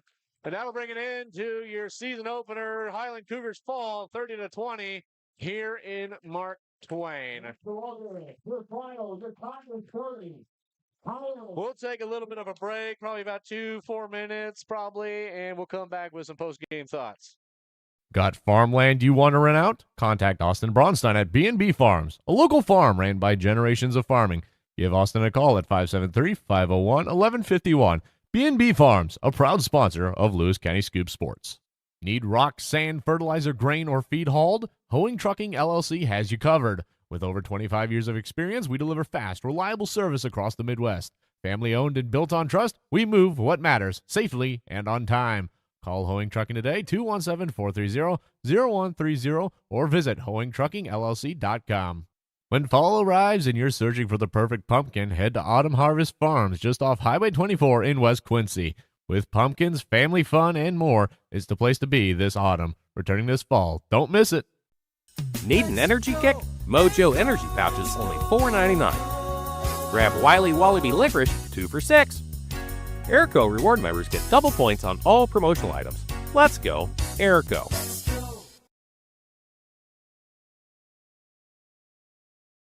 Arnold's Funeral Homes in Canton and Lewistown have been serving the area community for 5 generations. They're thankful to be an important part of the community. They provide compassionate funeral and cremation services to the community with a focus on honoring the memory of loved ones. They also offer professional and respectful services to support families during difficult times. That's Arnold's Funeral Homes in Canton and Lewistown, family service since 1898. With the winter weather ending, your car is going to need a real deep cleaning, but you can't find the time. Take it to Sharp Custom Detailing in Lewistown, Missouri. They'll make your car look like it just came off the lot. Give us a call at 660-341-1269. From feed and fuel to fertilizer and farm supplies, Farmers Co-op has what you need. Call Mike Stauffer at 660-342-6788 and let your co-op keep your farm growing strong.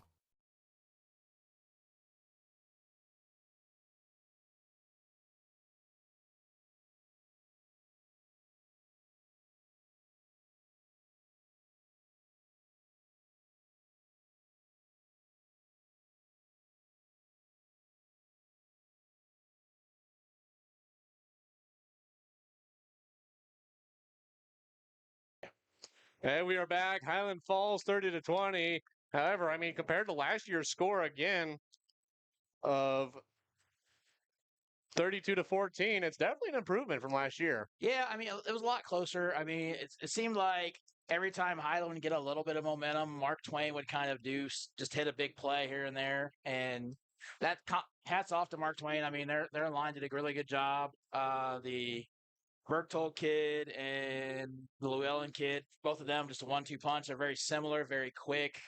Didn't mess around. I mean, as soon as they got the ball, they were cut through the holes. So, I mean, they did enough to get them that lead to get comfortable. But I mean, hats off for the Cougars. I mean, like I said, they kept fighting back, didn't lay down. I mean, there were several times in the second half. You know what? You can say, I'm tired. Let's just finish this, and they fought all the way to the last gun. So, I mean.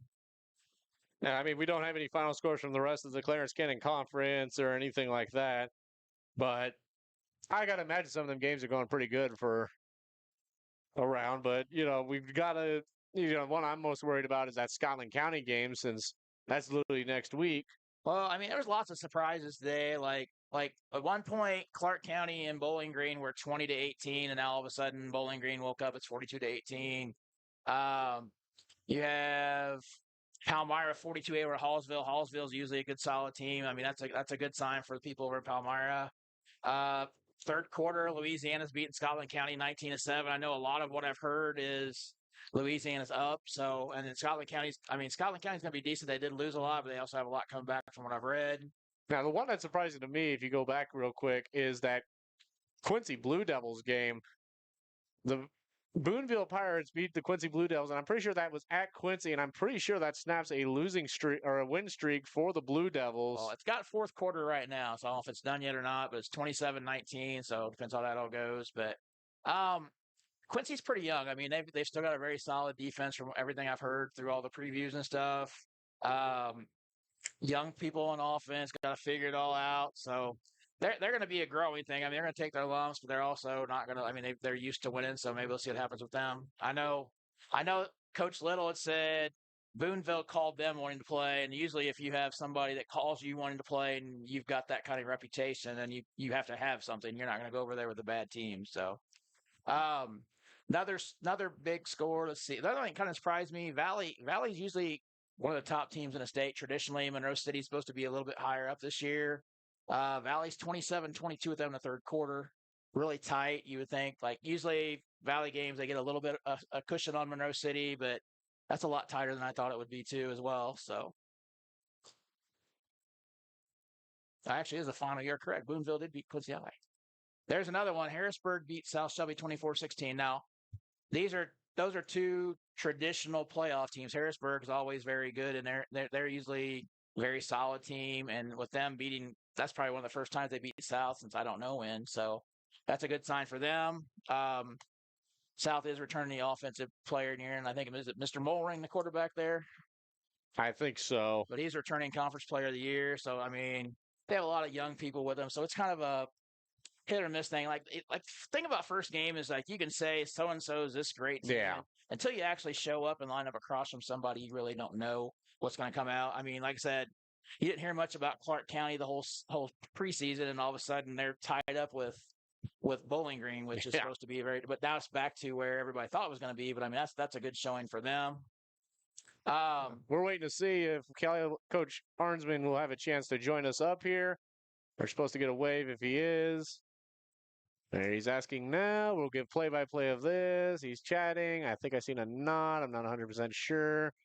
And we're good. We'll take a break. We'll wait for Caleb Arnsman. He's going to talk with some of his players. We'll be back. We'll probably just talk about a few more other things about the game and everything. We'll just kind of fill air until Arnsman gets here. We'll be back. Arnold's Funeral Homes in Canton and Lewistown have been serving the area community for 5 generations. They're thankful to be an important part of the community.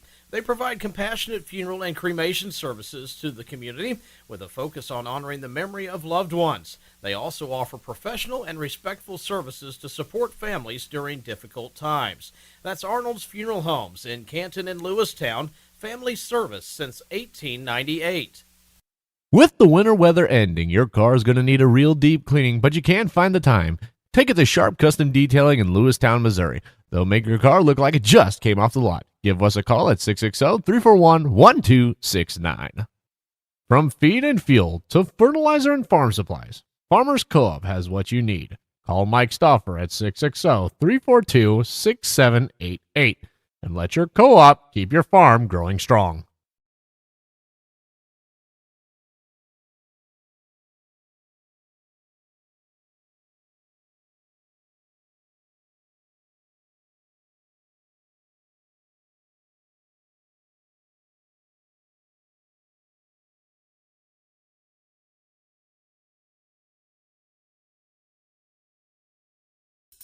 Let's go. Snack and save this week at Airco. Snickers and Twix, 2 for $4.50. Haribo Gold Bears, 2 for $4. Tootsie Twin Bars and Butterfinger Bars, just 2 for $4. Dots Pretzels, 2 for $8. And don't forget Combo Stuffed Snacks, 2 for $5. Airco reward members get double points on all promotional items. Let's go, Airco. Let's go. Airco. Let's go. Airco. Let's go. With the winter weather ending, your car is going to need a real deep cleaning, but you can't find the time. Take it to Sharp Custom Detailing in Lewistown, Missouri. They'll make your car look like it just came off the lot. Give us a call at 660-341-1269. This broadcast is brought to you by Cork's Carpet Cleaning, providing commercial and residential cleaning services. They are the carpet cleaning choice in Northeast Missouri. Give Eric a call at 573-423-6523. We're back here at Center, Missouri at Mark Twain High School. Highland Cougars fall 30-20. I've always got to remember winning score goes first when you're doing play-by-play. That's always, people ask me about that, and I said that's just how I was taught. That's how it is. Winning score is always first. Then you'll say either, you'll say like, oh, this school's down such and such, or such and such score, this team that's winning. That's typically how it goes. But play-by-play has been a lot of fun here, and it's been fun with you here today, Jeff. Appreciate the opportunity. It's been fun, except for a couple times with the wrong schools. But other than that, it's not the first time. It's not the last. I've done it plenty of times, especially at college level. We got a lot of teams that wear yellow, and yeah, it gets confusing. Clark, Graceland. Yeah, it just keeps going. We got a lot of teams that wear yellow and blue, and Mount Mercy, which they're adding football in a couple years, I think. So another football program in Iowa coming to the heart of America in 2 years. I guess all it's going to be pretty much anymore. Sure. Only one school will be without football in the heart of America. Park University in Kansas, or Kansas. I think it's in Kansas City, Kansas, or Park, Kansas. Somewhere in that area, And their best sport, volleyball. They're really good at volleyball. Their coach has been around for a long time. Well, let's talk a little bit about the Cougars a little bit while we have the coach get up here. Just going down the lineup. I mean, Porter Peters had a great game in a slot. Those quick little passes. Moving Levi Dent. I know he's a big running back. Wasn't probably happy with how yards he got, but he had a couple big catches from that slot, running the seam a little bit. Ashton Schultz had a good solid game offensively and defensively.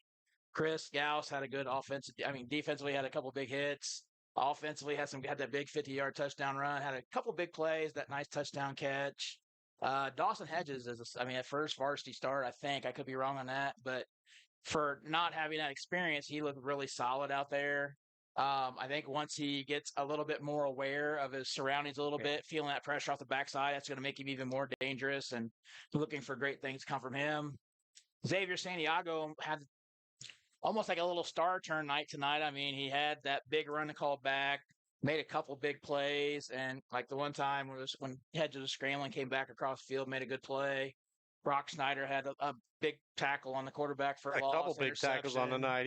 Yeah. Just working down. Cooper Hinton made a couple plays as freshman. That was kind of big. Maddox Wade, senior there, he came in and made a play on defense. I remember toward that end. Tyson Voth, same thing. Led that line. I mean, that offensive line today was just fighting up there. They were in the trenches and they were just fighting all night tonight. As young as they are, I mean, like they have Brody Rainier, Colin McReynolds, Carson Garlick in there. I mean, they're very young, and you look at with what Mark Twain has for a line, that'd be very difficult to do as a young line, and they held it together very well. I mean, they used some of their experience a little more to kind of add some extra blitzers and stuff, which kind of got to them, which isn't on the line's fault, but it's just a good scheme-wise defensively by Mark Twain. So, I mean, they did really good. Like I said, there's lots of things to build on, which is good. I know losses are not fun to have, but I mean, there's lots of stuff to build on. 10-point loss could have been a lot worse if we gave up on it. We don't lose that touchdown over there. Could be a whole totally different game. So, I mean, it's been really good based on what we saw. And I think the Cougar fans next week have a lot to be hopeful for. And depending on how Scotland County does, I mean, if they come out and lose with Louisiana, they might be down a little bit, or they're going to be like the Cougars are going to be hungry to come out and prove something. So, I mean, just as this was an amazing game tonight, very entertaining game. I mean, you had the defensive battle the first half, and then offenses go crazy the second half.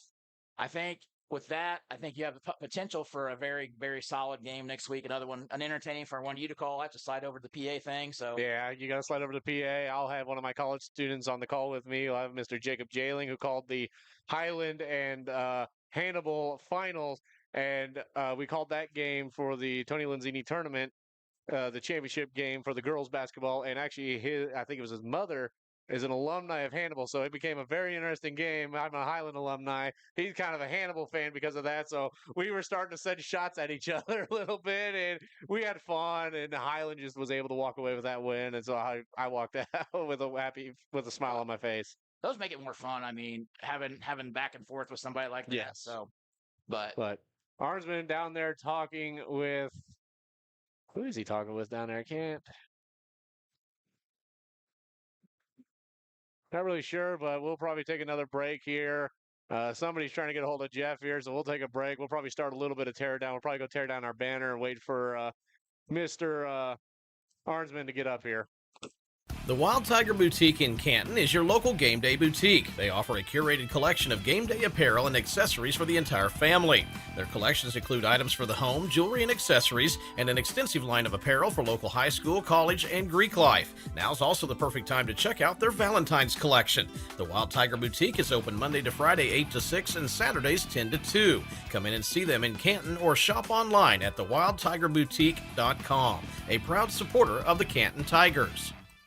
Shelter Insurance Agent Richard Horner looks forward to working with you on your coverage needs in the Canton area. Together, they'll work to see that your needs are met before something goes wrong. They realize that good customer service goes beyond business hours, so if you ever have any questions about your policies, you can call them at any time. Give the Richard Horner Shelter Insurance Agency a call today at 573-288-3734. That's Richard Horner, your shelter insurance agent serving the Canton area.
Arnold's Funeral Homes in Canton and Lewistown have been serving the area community for 5 generations. They're thankful to be an important part of the community. They provide compassionate funeral and cremation services to the community with a focus on honoring the memory of loved ones. They also offer professional and respectful services to support families during difficult times.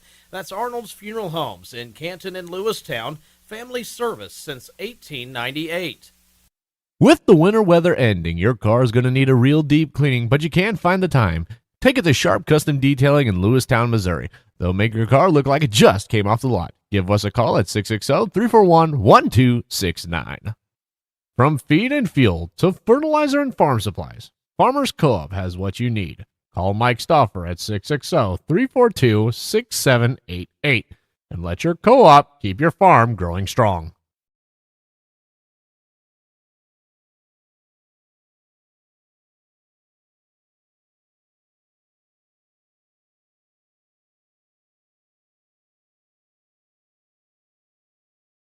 This broadcast is brought to you by Phillips Heating, Cooling, and Plumbing, provided you're needing heating, cooling, and plumbing throughout the tri-state area. Give Blake a call today at 573-822-4284 or visit them at filupsheatingandcooling.com. Let's go, Airco. Snack and save this week at Airco. Snickers and Twix, 2 for $4.50. Haribo Gold Bears, 2 for $4. Tootsie Twin Bars and Butterfinger Bars, just 2 for $4. Dots Pretzels, 2 for $8. And don't forget combo stuffed snacks, 2 for $5. Airco reward members get double points on all promotional items. Let's go, Airco. Let's go, Airco. Let's go, Airco. Let's go. Got farmland you want to rent out? Contact Austin Braunstein at B&B Farms, a local farm ran by generations of farming. Give Austin a call at 573-501-1151.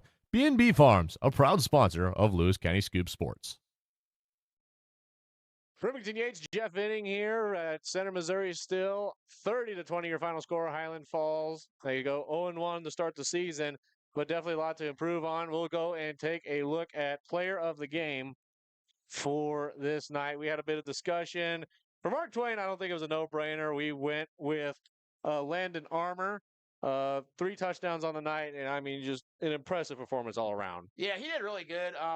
Escaping on the tight end, like the biggest touchdown tonight for him was when we had the first 2 plays of the first half where we stopped him for a loss, and then third play they came flying up that, and he broke free and caught a 50-yard touchdown pass, and that was like touchdown number 2. They got that 2-point conversion. I think he might have got another one on the swinging gate stuff. So I mean, he wasn't as important to the running game, but he made the big plays that got him with the lead for him. So Highlands was a tougher choice for us. We decided to go with Christopher Gauss, though. 2 touchdowns, 1 catching, 1 rushing. And just defensively had a night tonight. He did. I mean, he just did what a senior should do. I mean, he was up there offensively, leaving it all on the field, made a nice touchdown catch, ran the ball hard, made some big plays, got the strip on that late fumble that Mark Twain had to get him back in the game and give him a fighting chance. I mean, overall, it was really good. So, I mean, again, this game was really good overall. Definitely a lot of improvement from last year for the Highland Cougars. You know, they definitely didn't go over to, I didn't see anybody's head down on the sideline. The only time I think I seen anybody's head down was, I think, some down here late in the game. Dawson Hedges looked a little frustrated with I think he got sacked and he was a little frustrated, and it was a 4th down, I think, sack. And so he looked a little frustrated. That was about the only frustration head down I seen. I think a lot of it's competitiveness because you're wanting to make a play. Yeah. And you feel like, sometimes, I get blocked for, or maybe I need to do something better. Just more competitive self on the player standpoint of it all. So I'm going to check and make sure he's actually on his way. I'm not actually fully sure because he was making his way around, but I don't know if he could have forgot already. Oh, hey. Yeah, it looks like he got stopped again, maybe. I'm not 100% sure. press box stuff. For Highland? Yeah. Film down there, I think they already grabbed all of that.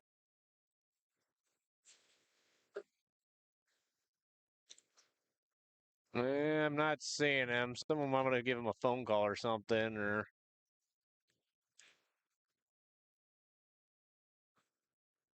Oh, I see him. He's down here on the gate talking.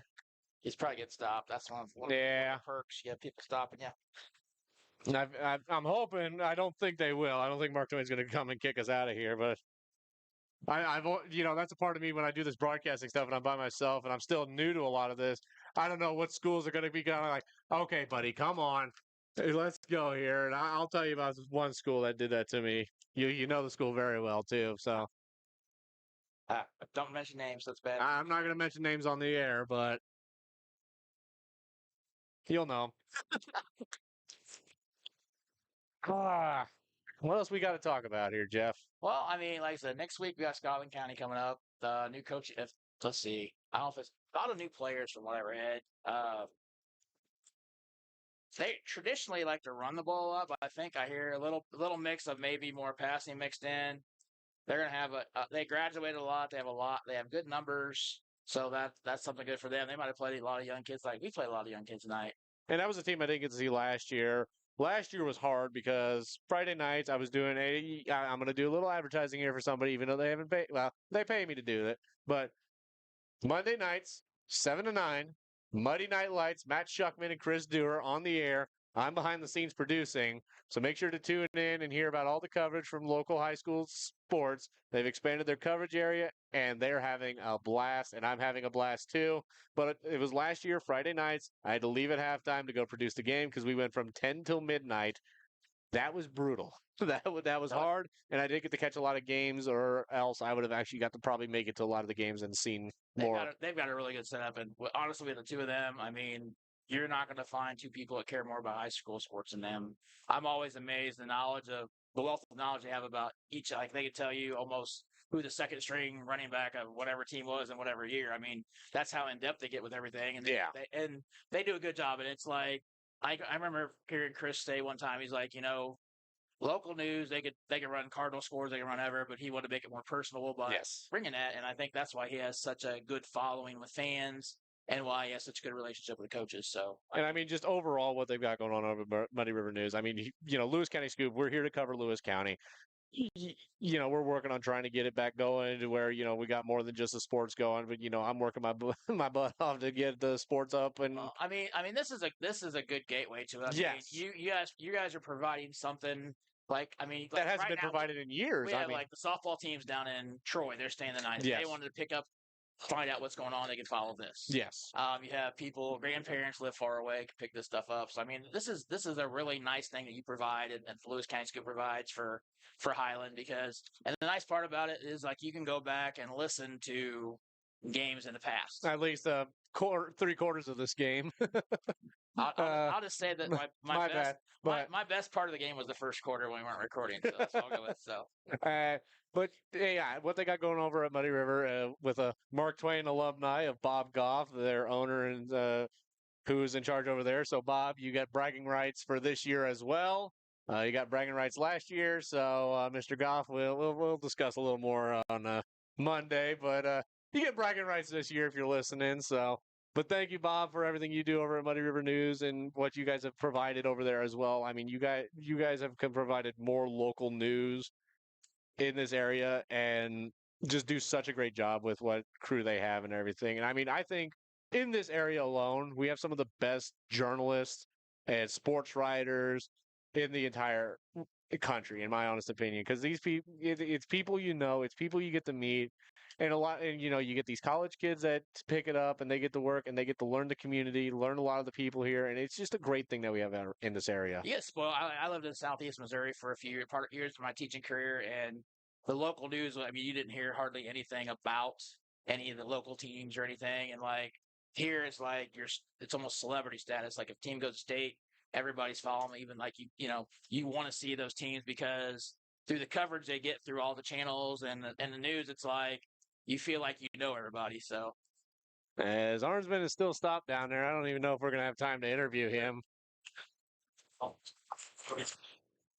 Yeah, 30-20 was hot stuff. Thank you.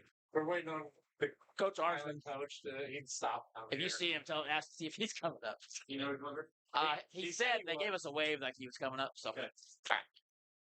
Of course, thank you to the athletic director of Mark Twain here for letting us come up here and broadcast the game here tonight. So big thank yous to him getting us set up here.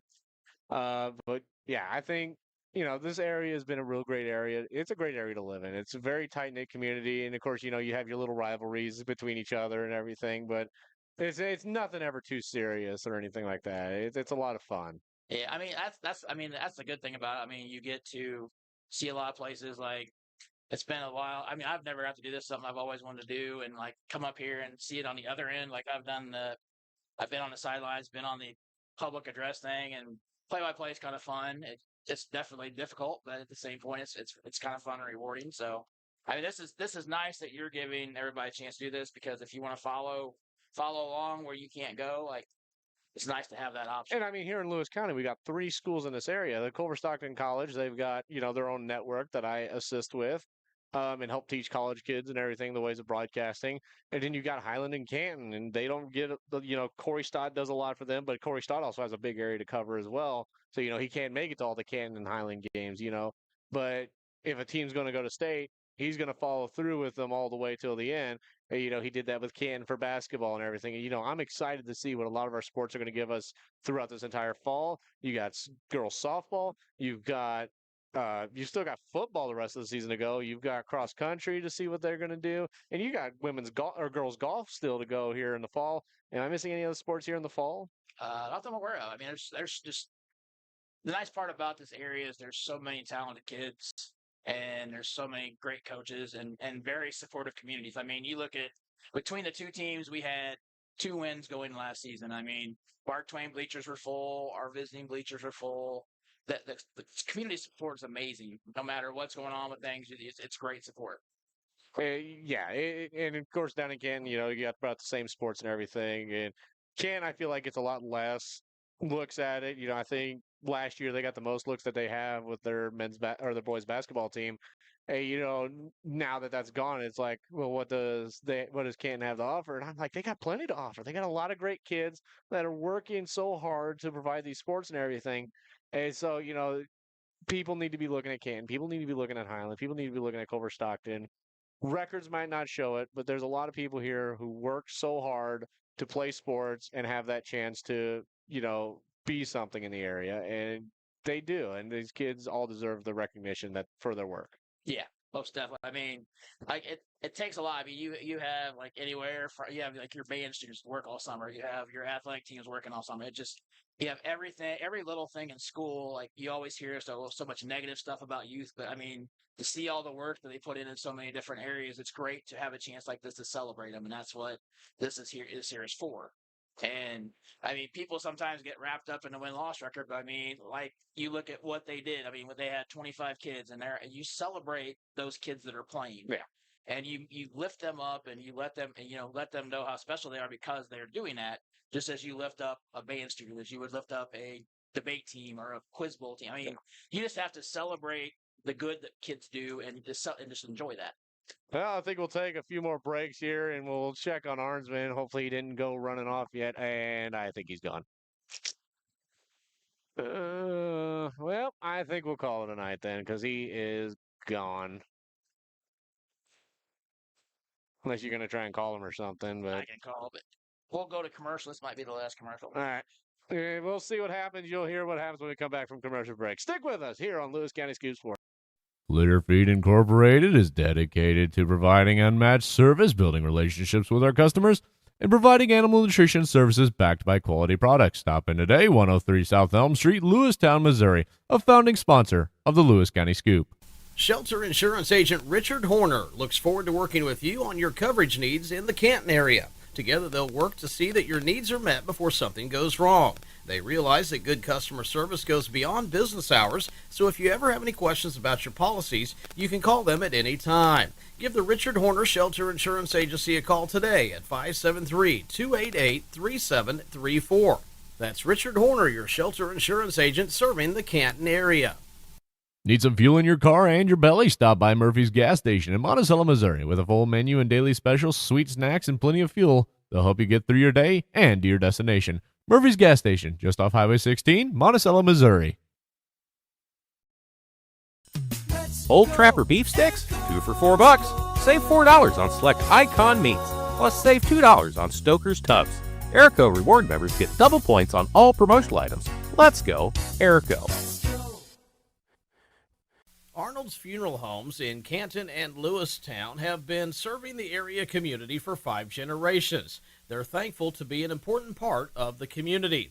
They provide compassionate funeral and cremation services to the community with a focus on honoring the memory of loved ones. They also offer professional and respectful services to support families during difficult times. That's Arnold's Funeral Homes in Canton and Lewistown, family service since 1898.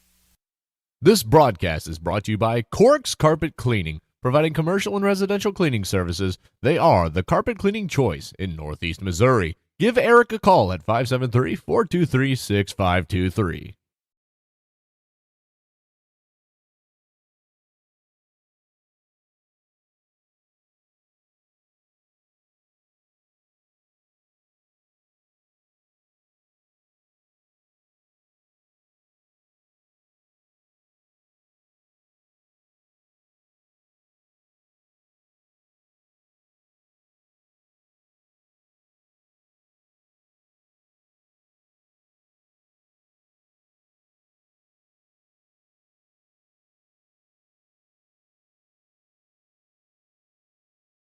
Got farmland you want to rent out? Contact Austin Braunstein at B&B Farms, a local farm ran by generations of farming.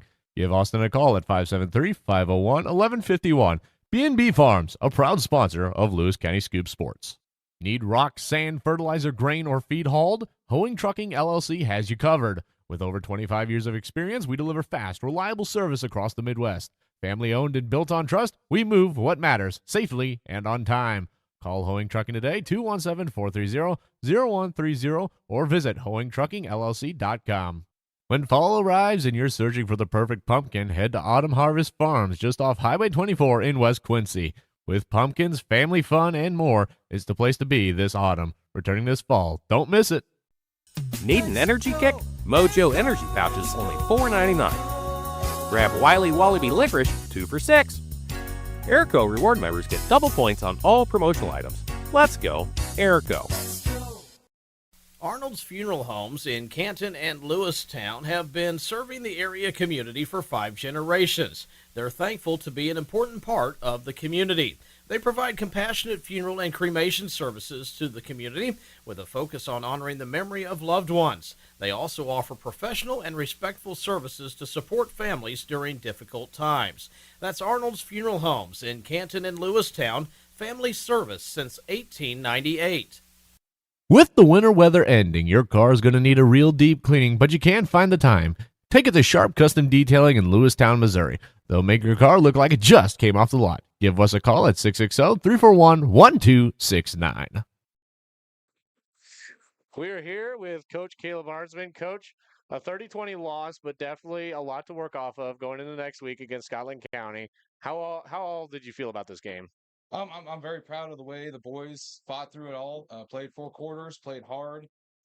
They never gave up. They were in the game the whole time. They played it everything they had with the 17 we had out on the field ready to go. Fought through a lot of cramps and injuries, and I can't reiterate how proud I am of our boys and the young guys that stepped up and played really big roles this week. Dawson Hedges, a sophomore quarterback. Okay, you couldn't tell he was a sophomore quarterback out there getting his first varsity start. He looked awesome. We definitely got things to work on up front just with our pass protection and figuring out our run game on that. But I'm so proud of the boys and the way they fought. I know we didn't end up on the right side of the scoreboard, but this is good progress going into week 2, and they're going to stay hungry. You guys made a lot of big plays, like an onside kick at the beginning. Like the guy slowed up a little bit because they think it was going to go 10 yards. Took that weird hop. They recover. But, I mean, your defense stepped up, got a fumble, got the ball back. It seems like everything they would do something good. You guys would counterpunch, would seem. I mean, what did you think was the biggest thing you took away on stuff like that? I mean, if we made a mistake, all right, we fought on, we fought through it. We were aiming to do better and get better, and just responding in a positive way and not hanging your head and how it could have went.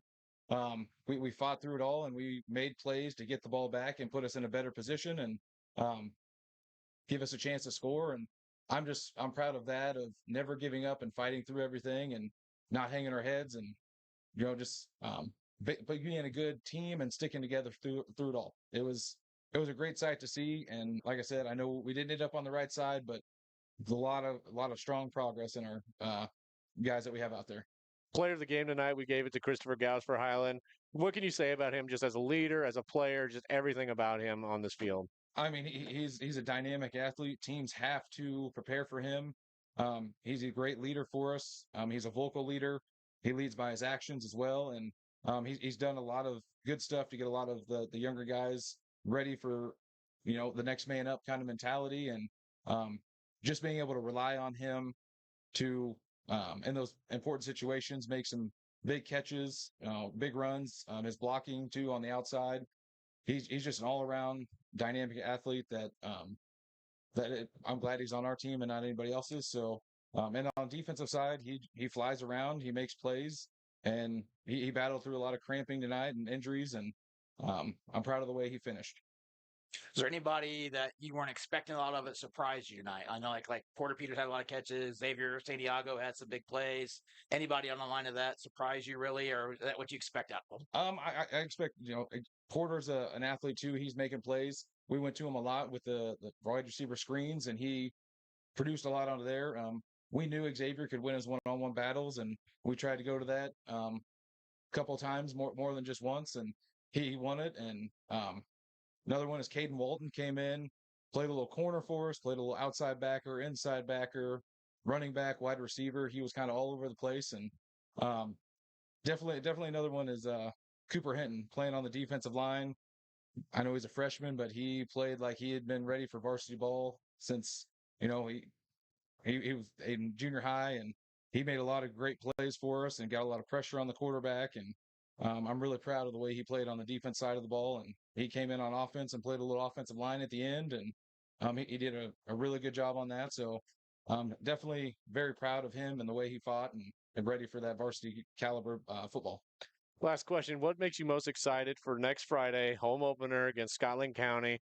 Not that far of a trip for them, but you get to sit right at home and just take them on. I mean, next week's a huge game for us. Finding out that we're Class 1, they're in our district, so that has a lot of district seating impact. I know they're a well-coached team. They got some size and numbers, but we also get numbers back next week. So really looking forward to that, and just building off this and fighting through. And we're going to watch film. We're going to learn from it. We're going to make adjustments, and we're going to be a lot better coming into next week. But open up at home against a district opponent, and the guys are staying hungry. They're staying together, and they're ready to get a victory. So I'm really looking forward to next week and the home opener against Scotland. All right, thank you, Coach, and good luck next week. This has been us here on the Lewis County Scoop. Here, Highland Falls 30-20, but have big expectations next week. Thank you.